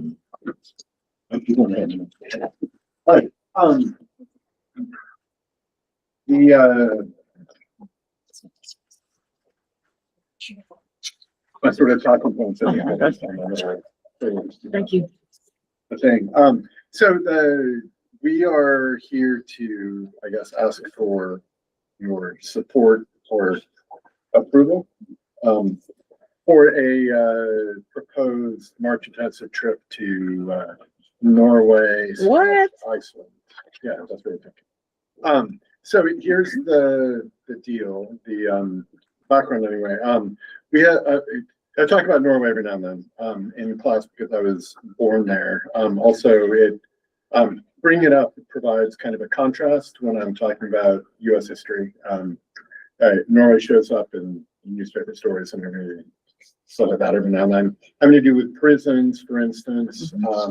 Windsor had a prison unfilled relatively recently, and so talking about like approaches to prison and criminality, but giving them something else as a contrast enables them to see their own sort of environment in a new way. Okay? And so so I brought it up in world studies, I brought it up in US history, immigration, stuff like that. I'm an immigrant, so I talk about my own experience. So anyway, last year, I was approached by a couple of students who were like, what would be fun for Marching Towns? They'd be really great. There's a trip to Costa Rica, there's a trip to Mexico. But like, what about Norway? Would you want to do that? I'm like, you gotta be kidding. I was actually in Costa Rica when we were talking about this. Yeah. So anyway, the students began to talk to me about it, and I was talking to Catherine, who had just done this trip to Costa Rica, and Catherine teaches science, and some of the stuff that I had in mind was sort of scientific, agricultural, biological. Also, the male sort of female combination when you're on a field trip works really well. You can cover number of issues that way, like dealing with different people. So, and we get along. We work well as a team. So anyway, we began to work this up. So here's kind of our proposal. But that's the rationale. It's not. It didn't begin with me, is what I'm trying to say. It's sort of reflects student voice and choice. And I approach it with some hesitancy. You might say kicking and screaming. Yeah. But anyway, He's on here's board, though. right. So okay, we can talk. Okay, so anyway, like having Vermont firmly in mind, what we were sort of thinking about is that Norway and Iceland are both small nations with long histories of agriculture who have worked hard to come into the 21st century. And I kind of think that parallels what's going on here in Vermont with a couple things that I sort of want to point out. Both nations have built on traditions while embracing technology that has helped them project their societal values into the future. And we think that showing students what small nations, such as Norway, with like 5 million people, but Iceland has a population of only 400,000. So like it's an entire independent nation smaller than size of anyway, what these places are capable of could inspire our students to take some of those ideas and apply them to our state and our communities. Often we hear that Vermont is so small, or there are like problems of scale, or there are problems, right? And what I'm hoping we could show to them is that it's really more a lack of imagination. But anyway, so the visit would combine a trip to Norway. We'd go to Norway first. We'd do some things that I think would be really interesting, and I'll talk about that in a minute. And then a trip to Iceland on the way back. It occurred to me we could do this because Iceland Air, I don't know if anybody's flown Iceland Air, but they're a state-supported airline, so they offer this free layover, which you can extend for like multiple days. As So you part of a don't round need an trip ticket. additional. So you don't need an additional thing, but you can do it on the way back. So we would visit major sites, museums and cultural sites of importance, as well as things having to do with agriculture or science or energy areas. Norway is paradoxically one of the world's largest oil producers, but they also have policies in place to prevent the consumption of oil. They're I think the world's leader in electrical automobile use through subsidies and so on. So like they have energy stations as opposed to gas stations, you know what I mean? And that creates like a particular culture around the charging of vehicles and so on. Something else that showed up in a number of newspapers lately is something called the Northern Lights carbon capture facility. That is a sort of visitor center and stuff like that, where CO2 captured, frozen, and then pumped like deep underground as a way of like reversing. Actually trying to solve a global warming issue. CO2 kind of thing, which is like it's really sort of wild. But anyway, Norway's big on aquaculture. It's big on hydroelectric wind farms and stuff like that. But also with regards to our own area, and this is our paragraph here, I became really interested in sort of, I don't know, I read a lot, but there was this book I read a while ago called The Shepherd's Life by a British guy named James Rebanks, who runs, he's sort of a traditional shepherd in the Lakes District in England.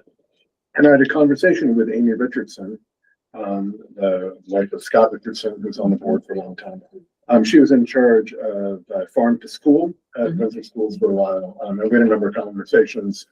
I mentioned that book and she's like, oh, wow, that's really interesting. We're going to the Lakes District and stuff like that. So she connected with him. And I sort of have had kind of sheep farming on the brain since then. There's a National Book Award nominee called The Salt Stones by Helen Wybrow about sheep farming in Waitsfield. There is a sort of national, I think she came in third, sheep shearer here in the Upper Valley. There's a recent article about her in the Valley News. Shinecracker Icelandic sheep farm in Heartland and fat sheep farm and cheese also in Heartland. And then also former board member and personal acquaintance of mine, Sean Whalen. He also has sheep. There's kind of what I've called here a wool renaissance. Windsor historically was a place where merino sheep were first introduced in the United States by William Jarvis, and I think it's in 1815, but hence Jarvis Street, Jarvis, you know, like everything in Windsor. So anyway, you know, woolens, sheep farming, all that kind of stuff, that seems to be making a comeback. Part of what they do in Europe is through the European Union is highlight and focus on specific things like Parmesan or like champagne can only come from here or this kind of cheese. Vermont cheese, sheep, you know, Jasper Hill, do you know what I mean? Like all these kinds of, right? Like, I think these are ideas that our students might see more clearly from elsewhere. You know what I mean? Go see that. It's like, wow, they do that. You know, it's like, well, did you know that even in your own city, you know, area? So anyway, trip to Europe is a little bit expensive. We tried to break things down with numbers really kind of quickly. Because of the money, we can sort of get to that on the back. We're thinking 8 students, 2 chaperones. We're thinking a little bit longer than our regular March Intensive thing, which is 4 days. When you went to Costa Rica, you were there for 10. Okay, we're thinking 9. We would fly from Boston to Oslo, Norway. We would do some things around Oslo, which is the capital. We take this famous, popular train trip from Oslo to Bergen that is called Norway in a nutshell, because it highlights fjords, it highlights mountains, it highlights Norway's 2 major cities. You travel on a train, on a boat, on a bus. So it would have been planes, trains, and automobiles like that. Bergen is Norway's 2nd largest city, has a major airport with daily flights to Iceland. We would take one of those for the return leg of this Iceland Air trip to Reykjavik, and then we'd go do some things there. There was this really interesting New York Times article about young people, high school age people rescuing puffins. I don't know if anybody saw this like puffin video, but it's really kind of like really interesting, like young people saving these baby puffins that are like landing on the tops of buildings, but they can learn how to fly. They bring them to everybody. It's like really heartwarming, really kind of cool, but like individual. I mean, we're talking about a nation of like 400,000 people and a rural area where there are like groups of teenagers with cardboard boxes kept inside the bird. But you should see the video, you know, like puffins, Iceland, New York Times. And it's like, oh, okay, I want to fund that. You know. All right, brass tacks, Kim, come on. Good. Okay, so we dialed up Iceland Air flights. They're about $500. The lodging in Norway, we looked at a couple different tour groups. We like sort of zeroed in on things. The numbers are there. 7 days, 6 nights in Norway with travel on this railroad thing, 2,100 per person. Catherine, while I was typing this up kind of slowly with my 2 fingers, was able to bring that cost down to like what, 1,800?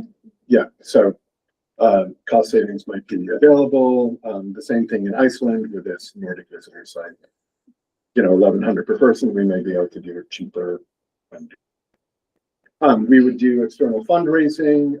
There would be some like writing letters looking for grants. I'd write to Norway, also the Norwegian consulate. There are also groups like the Norwegian American Foundation, the Scandinavian Studies Association, stuff like that.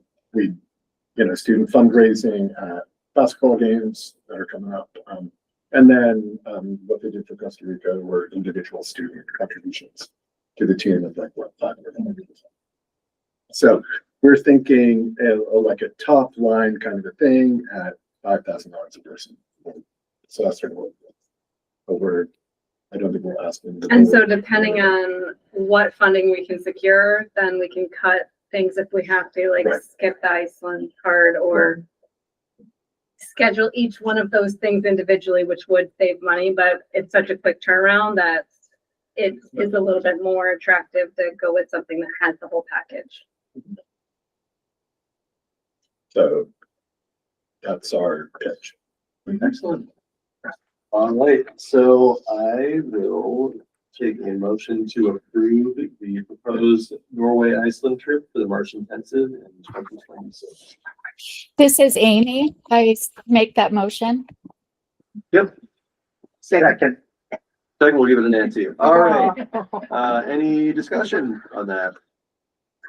I'll just start off by saying it sounds like a really fantastic plan. I think that the really direct connections that you've made to some of our local landscape and agriculture industry is really, really fascinating. And I agree with you. I think that sometimes taking students a little bit out of familiarity to understand, to gain perspective on what actually is happening in our own backyard. Right. It kind of racks the focus a little bit, and then they can come back with some greater understanding of where they're already at and the sense of place here, Right. by kind of seeing it happening elsewhere. Right, but there's actually an Icelandic sheep farm in Heartland. Yeah, yeah. You know what I mean? It's like, they're doing it. Yeah, absolutely. Elizabeth? It's shin cracker, not shine cracker. Okay. And Nice. which makes more sense, right? Right, yes. Um, Okay, that must have been a typo in the value news. I really love I refer to the comparison between Iceland and Vermont all the time in my work at the legislature, because I'm like, look at what they're doing and look at what we could do. But the difference is that it's something like more than 90% of Iceland's population lives in one city, and Vermont, our biggest city, is actually like 50,000. So, but Not it's even not technically a city.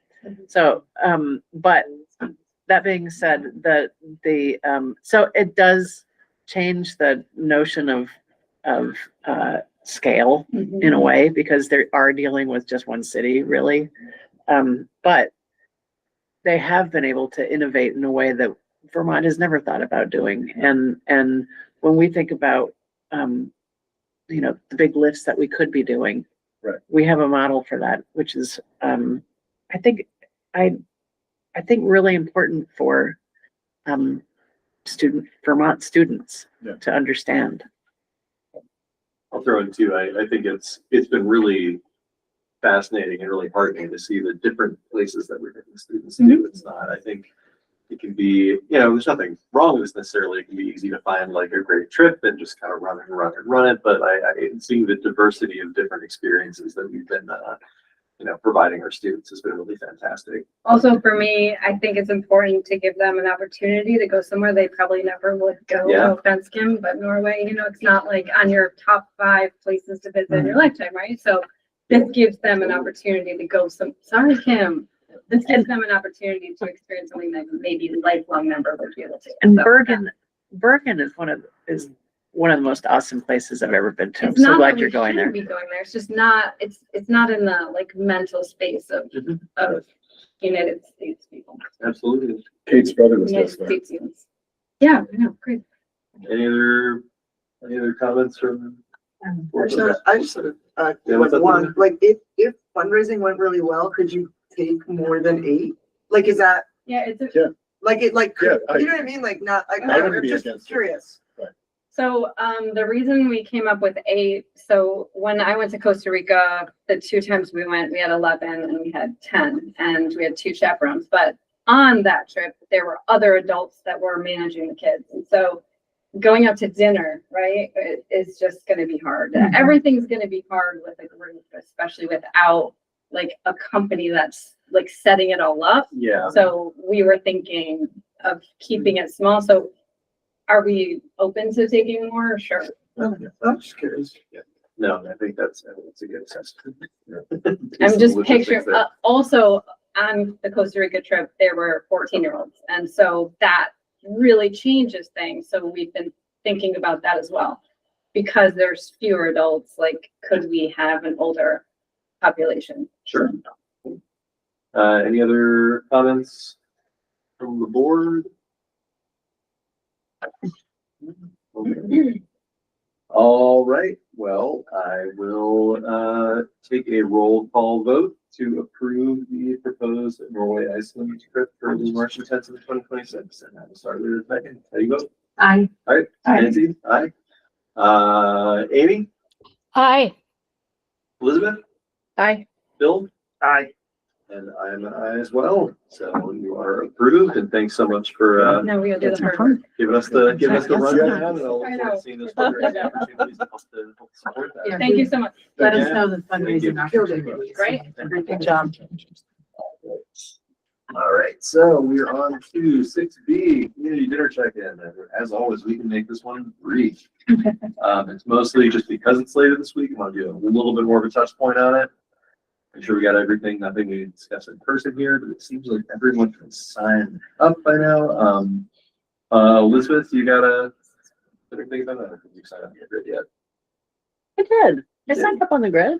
Am I I, think I signed up twice, actually. oh, was it the right grid? I'm looking at, What you bringing? You're I bringing was- Chardonnay, right? I'm bringing a gigantic chocolate cake and I'm bringing a vegetarian entree. okay, yeah, the cake made it on here, your name did not. So I'll just figure it out. Well, the important part, Kate. And what was the vegetarian entree? I don't know yet. I like Okay, a that's- lentils kind of thing. That's cool, yeah. It'll be a protein. That's great. Yeah, because I'm doing cabbage soup, which is decidedly not a protein. Cool. All right. So as long as we're all set, there's no questions we need to talk about in person. Yeah, I'm behind there. Yeah. Meat. Yep. Bill's bringing meat. We know that. And salad. What's new? I'll forward you all, Mary, you know, she sends Mary this materials in her planning. She's gonna send out the logistical email earlier, so I'll forward that to all of you, but I'll be there 4:30. And, 5:30 to 6:30. yep, I'll be there right at the beginning. Service time. Yeah. No, I got these. But yeah, I'll be there right at the beginning. So, you know, if you need to trickle in between 4:30 and like 4:45, 5-ish, that's fine. But I'll kind of start it off and be working with Mary to space together. So, yeah. So we've done it before now, so it's a little bit less of a mystery, and looking forward to it. I hope the kids are coming. I am bringing Hannah, if that's okay. Yeah. I'm bringing She's Hannah. excited. Hannah and Daniel are like the most important members of our team. Excellent. Okay. So we are on to 6C, which is the Budget Advisory Committee follow-up. I think that's our administrators. Yeah, I think Tracy and Tracy's Jen. taking mine. Yep. Tracy. Tracy, you want to talk? Sure. We have 3 meetings scheduled. We did have some community interest on both sides.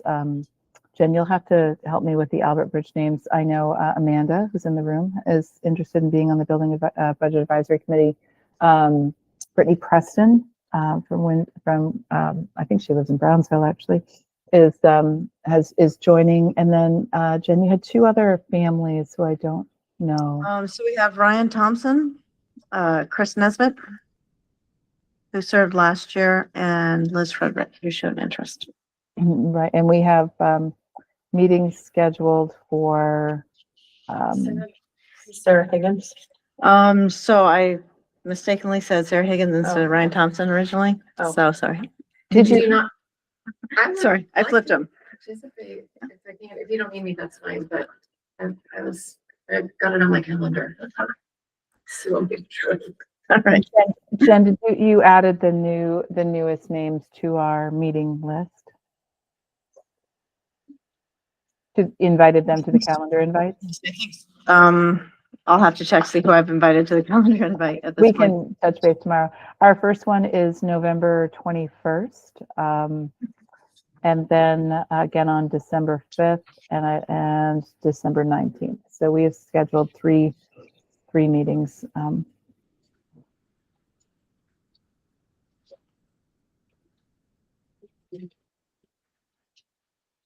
Bye.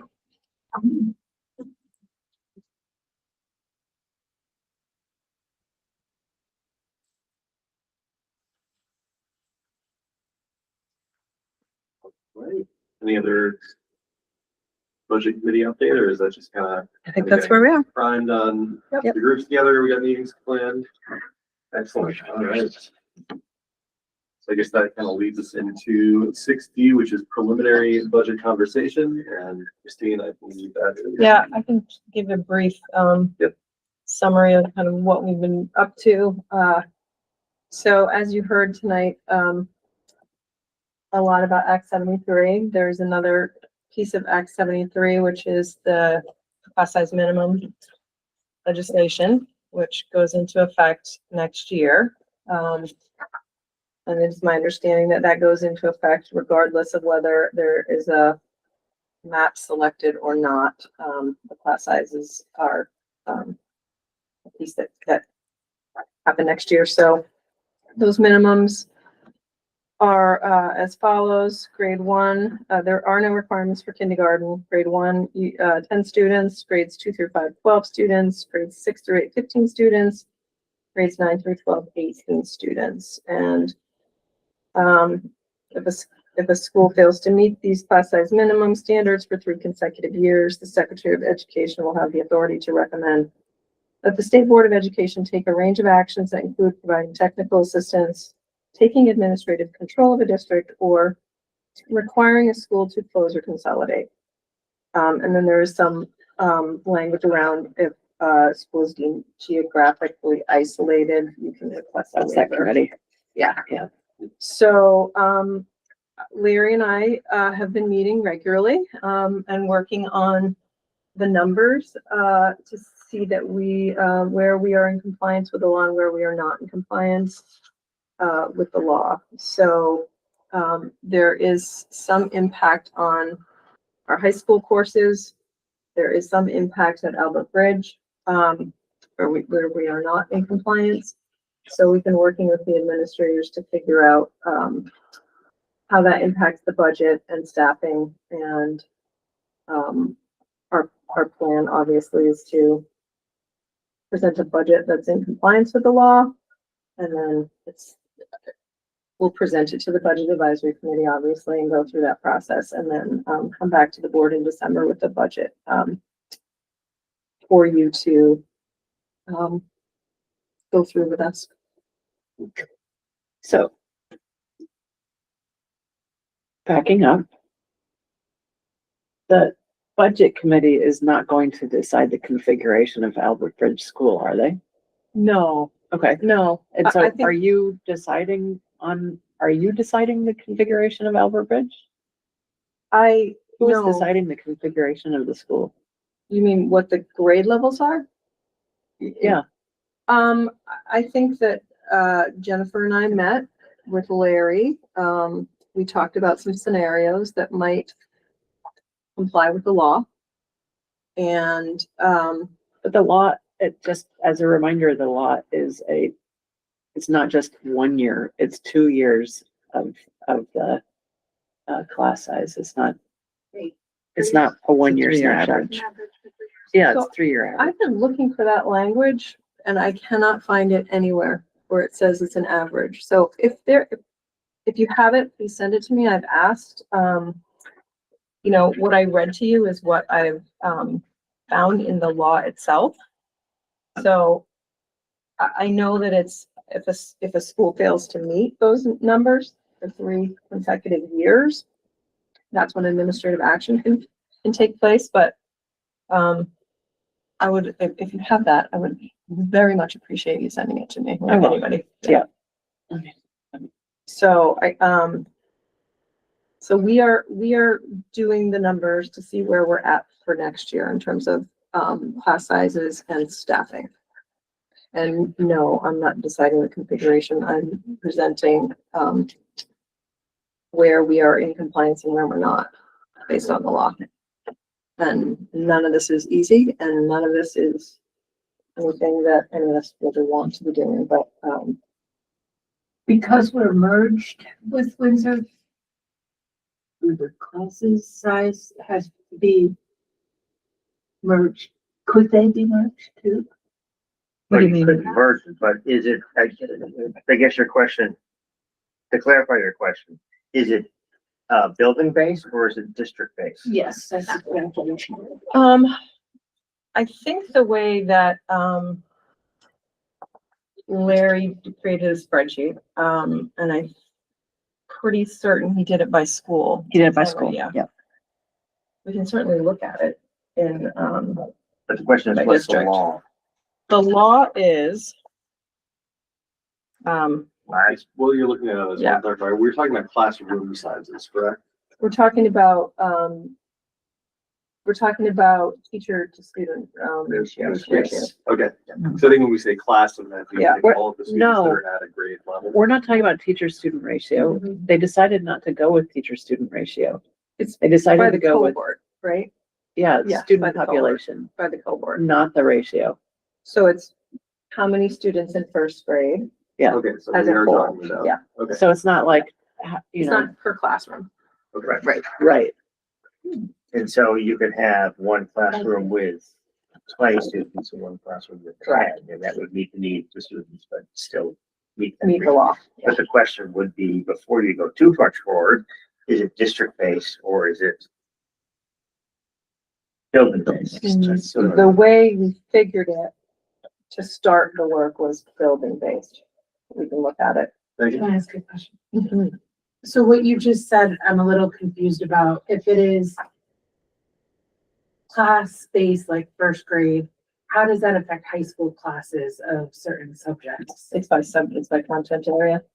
So it's like math, science. The basics, the state required basics are exempt. And then the more special, unfortunately, the more specialized classes, get cut. Oh. Yeah. Can I ask one more question? That's What not is- the way it should be, but No. it is what it is. What do you mean get cut, Elizabeth? Let me just clarify. Because there are, the way that the law reads, like terminal courses are exempt from the class size minimums. Yeah. So they don't count. Okay. Okay. I just want to make sure I Can understood. you clarify what terminal means, just to make sure I'm Yeah, it's clear? like the end, like the high upper level end of like a Calc 2. So it's basically the high level is Yes. exempt and then the basic. The is core that correct? content Okay. is Exempt. the core content, like everything that you're taking to meet graduation requirements falls under the law. So you have to have 18 kids or in that, across that content area. Core content isn't exempt. I know now. Correct. Okay. Yeah. Core content is not exempt. That is part, the only thing that's exempt is the top level, like The- AP classes. These are and- these are the exempt following classes. Act 73 exempts the following classes from the class size minimum standards: kindergarten and pre-kindergarten, career and technical education, so CTE courses, need specialized equipment, flexible pathways, terminal courses, so those upper level, high-end classes, AP classes are exempt, courses that require specialized equipment, so like Aaron Day's, woodshop. Driver's ed courses are exempt, probably a good thing, yeah, 18 kids driving. And, content area classes, i.e. courses within a specific licensing endorsement area. So I think that, has to do with some, special education. I believe I've read something about that. But my understanding Maybe is, like the A's classroom. yeah, my understanding is if it's a graduation requirement, we've had lots of questions about this, at the superintendent level, because we want clarity. Everybody in the state is having to wrestle with this. And from what I have heard back, and I heard back from, other superintendents and Chelsea Meyer at the BSA, you know, the state board should be defining it. And, so it's my understanding that we're going by those required classes that everybody needs to graduate. Those are where the law, is in place. That's one question. Yeah. Earlier Elizabeth talked about the small boards or the small school thing that's happening Friday. Mhm. What is that gonna have any effect on this? Like, what is the purpose? Sorry, I'm going back, but No, I it's just okay. don't know Is that gonna have any effect on class sizes. Like, it seems like the small class sizes, Small schools, you mean? small By schools, yeah, like school how does, by necessity, right? Small by necessity? small by necessity versus small by choice? Yes. Um, will so, that affect this? yes, like if a school is small because of necessity, Right. is there gonna be, like, is There's that a- committee, There's a waiver process. for That's those okay. schools. Yeah. And I'll just throw in there, I think connecting some of the dots, I think when we talk about the waiver for geographic isolation, I think it's not using the same terms, but I imagine that's that's the same consideration. Is that? And another thing is that, West Windsor's population grew in the last decade. And so while 10 years ago, it was, it fell under geographic isolation, it no longer does. Because we gained 120 whopping residents, in the last decade. does it take into account just second home? It's voters. It has to do with the voting population. That makes sense. But at the same time, you know, there are still a lot of possibilities up in the air. For example, if we were to, get a merger with Woodstock and Hartford together just as a framework as a supervisory union, we might be able to finally merge with Reading. Which would be better for both towns. It still does not make sense to me that, we are side by side. I can walk to Reading Elementary from my house. But we can't even talk about, blending those two schools. When it says 3 consecutive years, does that mean that if like 1 year it doesn't meet it and the next year it does, that it would start over again the 3rd year? How So I you would read just it. like go back. Yeah, that's That's exactly. how I read it. Yeah. Okay. Yeah. So it is 3 years in a row that it doesn't meet it. So every year it meets it, you just start over.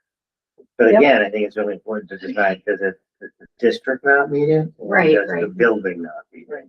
And is it an average? I'm pretty sure of it's the a 3 building. years? That's the other question. No, That's what, but that's the question. It is. yeah, Elizabeth said it was the average. It's a you said 3-year average or 2-year average? No, I'm no longer sure. Okay. I think it's a 3. None of us I don't are. want to give out this information. So it sounds like I'm one, smart. I've run through. it sounds like one thing that'll be valuable during this budget meeting process is to, Mhm. is to get some Clarity. clarity around exactly what Yeah. these And things in the we've legislation. been I haven't- And I know I you've can- been trying. Yeah, I can find it as soon as I get home. Because there are things that, there are known knowns and there are known unknowns and there are unknown unknowns. Donald Rumsfeld. It's one of my favorite poems. And, Yeah, so, yeah. so there are definitely areas that still are remain to be defined in all of this. But that being said, the members of the commission who wish to close small schools as quickly as possible were all about, today, in the meeting today, how they can rely on, the class size thing to do the work for them. Well, So, I think that's why they, adopted it. of course it is, Yeah. yeah. It doesn't like, I was lying in bed last night thinking about how it doesn't actually make that much sense. To have one class size in a whole school, be the reason that a school shutters, but anyway, I will find the actual Yeah, parameters that'd be great. and there's also, there's an appeals process, that does currently exist. And,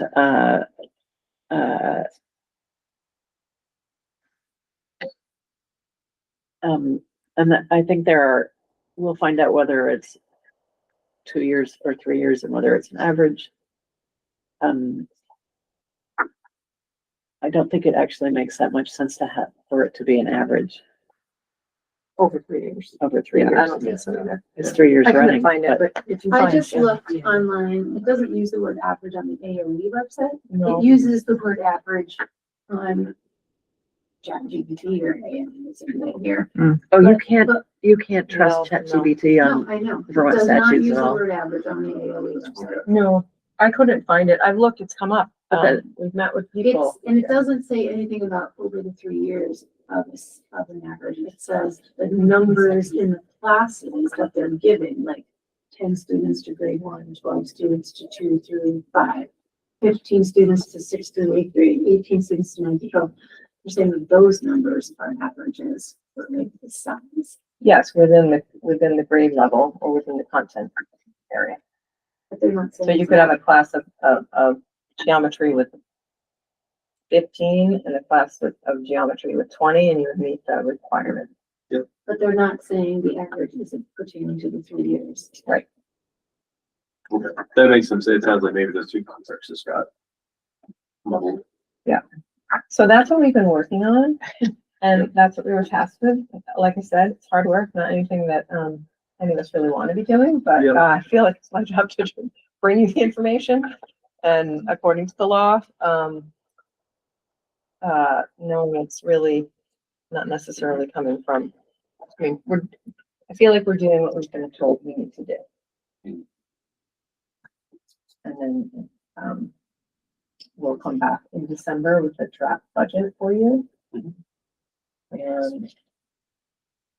we could talk more. Oh, I am glad this particular year, we have, I think this is the biggest budget we had.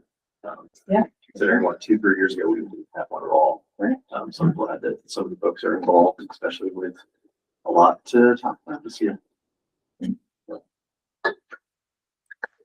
See where we're at in December.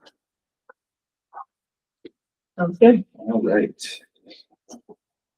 Okay, we have made it to item 7, setting the next agenda. So we're gonna look at the budget. And hear from budget committee. Let's see, anything else on the work plan? We put up. This one here is budget. We had a tentative presentation from students at ABS. Is that on your? It is on our radar. Okay. Yep.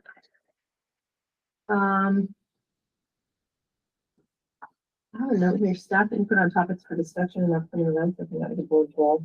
We're gonna revisit in a minute. What was it, staff? Staff input, Oh, yeah. board outreach to the community and staff. Find opportunities to engage with the community and staff. I think that was a strategy for working on that goal. We need to put on topics for discussion. Sure. How would you like to do that?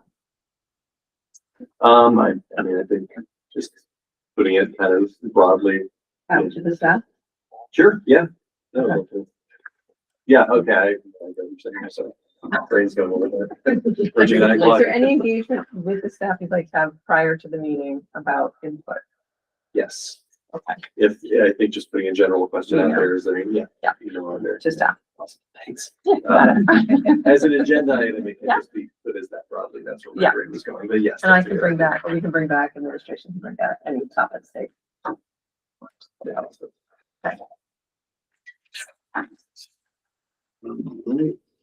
David? Yeah, Elizabeth? Um, I don't want to spend any more time here tonight. I do want to honor Amanda's request for there to be a letter that, our board brings to that meeting on Friday. Yeah. But we can't like circulate a letter amongst ourselves between now and Friday. That is It's not the, legal, so. yes, that is the challenge. It's the challenge of when we're talking about a meeting that is in 4 days. We're discussing today. There's something that really wasn't quite an agenda item, that it gets tricky. The thought that I had about that, I think that what's important here is that we have something that is coming from somebody in our district. I think that like, it would be fantastic if we had the ability to get together and have everybody like do something official that says this is coming from the Capitol board.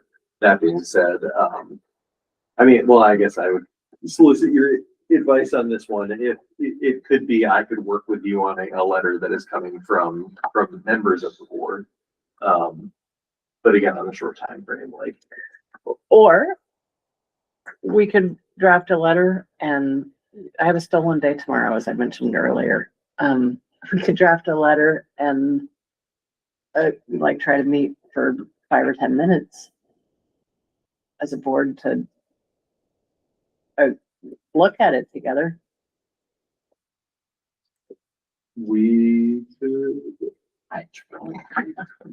I would love to, it depends on what time it is.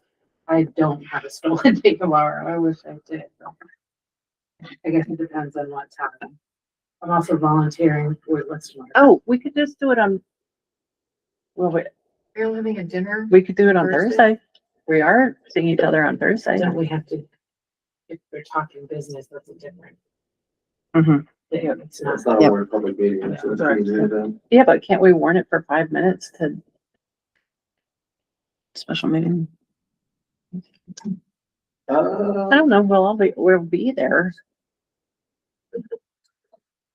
We could do that, yes. It's. I'm not trying to drive anything. I'm just No, throwing I- suggestions out there because it's late. That's all. Yeah, no, I appreciate it. I see a couple hands up over here. Yeah, Catherine and I are both teachers, but Catherine is also president of the WSEA, the educators union. I'm the vice president. We were invited by Superintendent Bourne and the principals to like hear some of their thoughts and to provide Feedback. feedback. Yeah. Yes. So we did write something up, which we shared with Christina earlier today, and we have copies. I don't know if that's appropriate Jen, I or don't think it's in this note, sorry. wanted, or, but we do have them like I'm awkward. I have trouble crossing some of these lines, and like I'm not entirely comfortable with a lot of it. So I'm just saying, if you're looking for a certain kind of input, you know. Yeah, and I got distracted because I was looking for the word average, and the very last bullet point of things that are exempt says content area classes. Ones that require specific licensing endorsement areas, which is what all of high school is. So I'm just confused what that means. And so I potentially missed my opportunity to share this letter with you. And Kim's like elbowing me, and I was like, what does that mean? Content area classes, that's entire high school. I mean, mine is 7 through 12. That's a specific endorsement. Also, I would argue we have specialized equipment like microscopes, but anyhow, we could argue which things should be included, and that's very important for determining if we're compliant or not.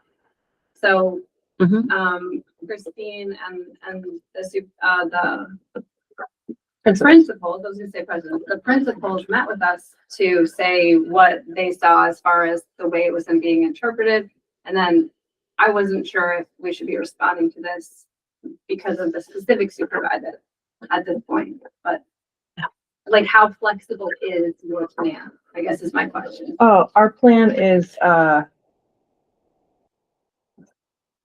the task that we were asked to complete was to see if we were in compliance with the class size minimum laws or law, and that's what we did. Clearly, we're gonna go back and look at district-wide because I don't think we were doing it that way. And to get clarity around content area, I'm quite certain it's not content area. I know, what does it mean? Well, right? are you reading the law or I'm the reading the AOE? Vermont AOE website. So look at the actual law, find H 454, and it does say a little bit more about the content area. My understanding, and Don't look at H 454, look at Act 73, because they Yeah, are very yeah. different. My understanding was from the questions that I've asked at the meetings that I've been out at, what was shared with us was any class that is a graduation requirement falls under the law. But I'm getting my information from people that are interpreting this law, and it's the state board that should be giving clarity, which is what I said to Chelsea, which is not her fault, but I'm like, we are supposed to be building budgets right now. And what does this mean? And so that's the information that I've been given, so. But you also need a certain number of arts classes, not specific classes to graduate. So how does that work? Say that again? So in order to graduate, you have to take 1.5 credits of art. Yes, But those weren't part of the conversation. our conversation. No, we did not bring art, we did not bring related arts into that conversation. Right. It was And- just the core, subject areas. I guess that's my point. It's open to interpretation, and so we do need time to sit down and agree that this is what they are going to be expecting of us. Or what is, I mean, it would also be a good thing to bring to that public comment Yeah. thing on Friday. Yeah, for And- sure. And, but it also, there are a lot of, it just like everything else in that act, in that, law, it's muddy. And so it's something to ask the State Board of Education about. It's not It's muddy. necessarily, Yeah. yeah, That's a good because word for it. it can, it can already be, according to the statute, it can be appealed. On what grounds? Can it be appealed again? Can it, you know, what, can each school in our district appeal it? How long will the appeal process take? What do you have as an appeal process? And so on and so on and so on. Which is why we're reticent to sign off on risks. Yeah. As an But education. it authority. is, but it is our understanding, and this is the nature of what we were writing up, that Christine is in the budgetary process based on classroom minimums. That's the engine that's driving the bus. And Yes. And I do want to point out that they worked really hard to have the least impact possible. Right, yes, To yes, be fair, and we absolutely, yeah. appreciate and understand that. I appreciate the timeline in which this conversation's happening. It is important, but I just want to remind, we had that discussion, we closed it, we moved on to deciding next agenda. I think the budget committee is going to get to talk about this. I want to hear more discussion of this one. Yes. All right, so other thing, just because I was left up in the air, as far as advocacy at this, it's not quite setting the next agenda, but I think, how about this? I will reach out to you all because we don't need to be in the setting to logistically schedule things. So I will email the board and we can find a time to, whether it's directly before or maybe directly after we do the community dinner that we're all going to be at, we can warn something very quick. come together, you and I can draft something, we can Yeah. agree on it, and that way there can be a collective sign off on it, and have that even before the, at the meeting on Friday, which, Is Yeah. there an entity to send a letter like that to? Yeah. so, I will do that. Any other items for the next agenda? I didn't see any others. I think budget will be. Yeah, budget, absolutely. We're gonna talk about, just, we're gonna kind of solicit feedback from staff and make sure that we're, seeing how we can. Probably want to talk about the budget. I think so, yeah, I think just generally, if you have these long conversations, I think we just make sure that they're explicitly cited as agenda items to make it easier to plan for. All right, so if anything else comes up between now and then, We'll be in touch. we'll be in touch. And task to set up that brief special meeting. Just let me know when I'll get more. Yeah, and we can do that. I mean, those I feel like we can do all that. Okay. All right, okay, so we are on adjournment. All those in favor of adjourning this meeting, we'll just do a voice vote, so please say aye. Aye. Hi. Opposed? All right, so we are adjourned at 9:07 PM. So we're being here, that was long.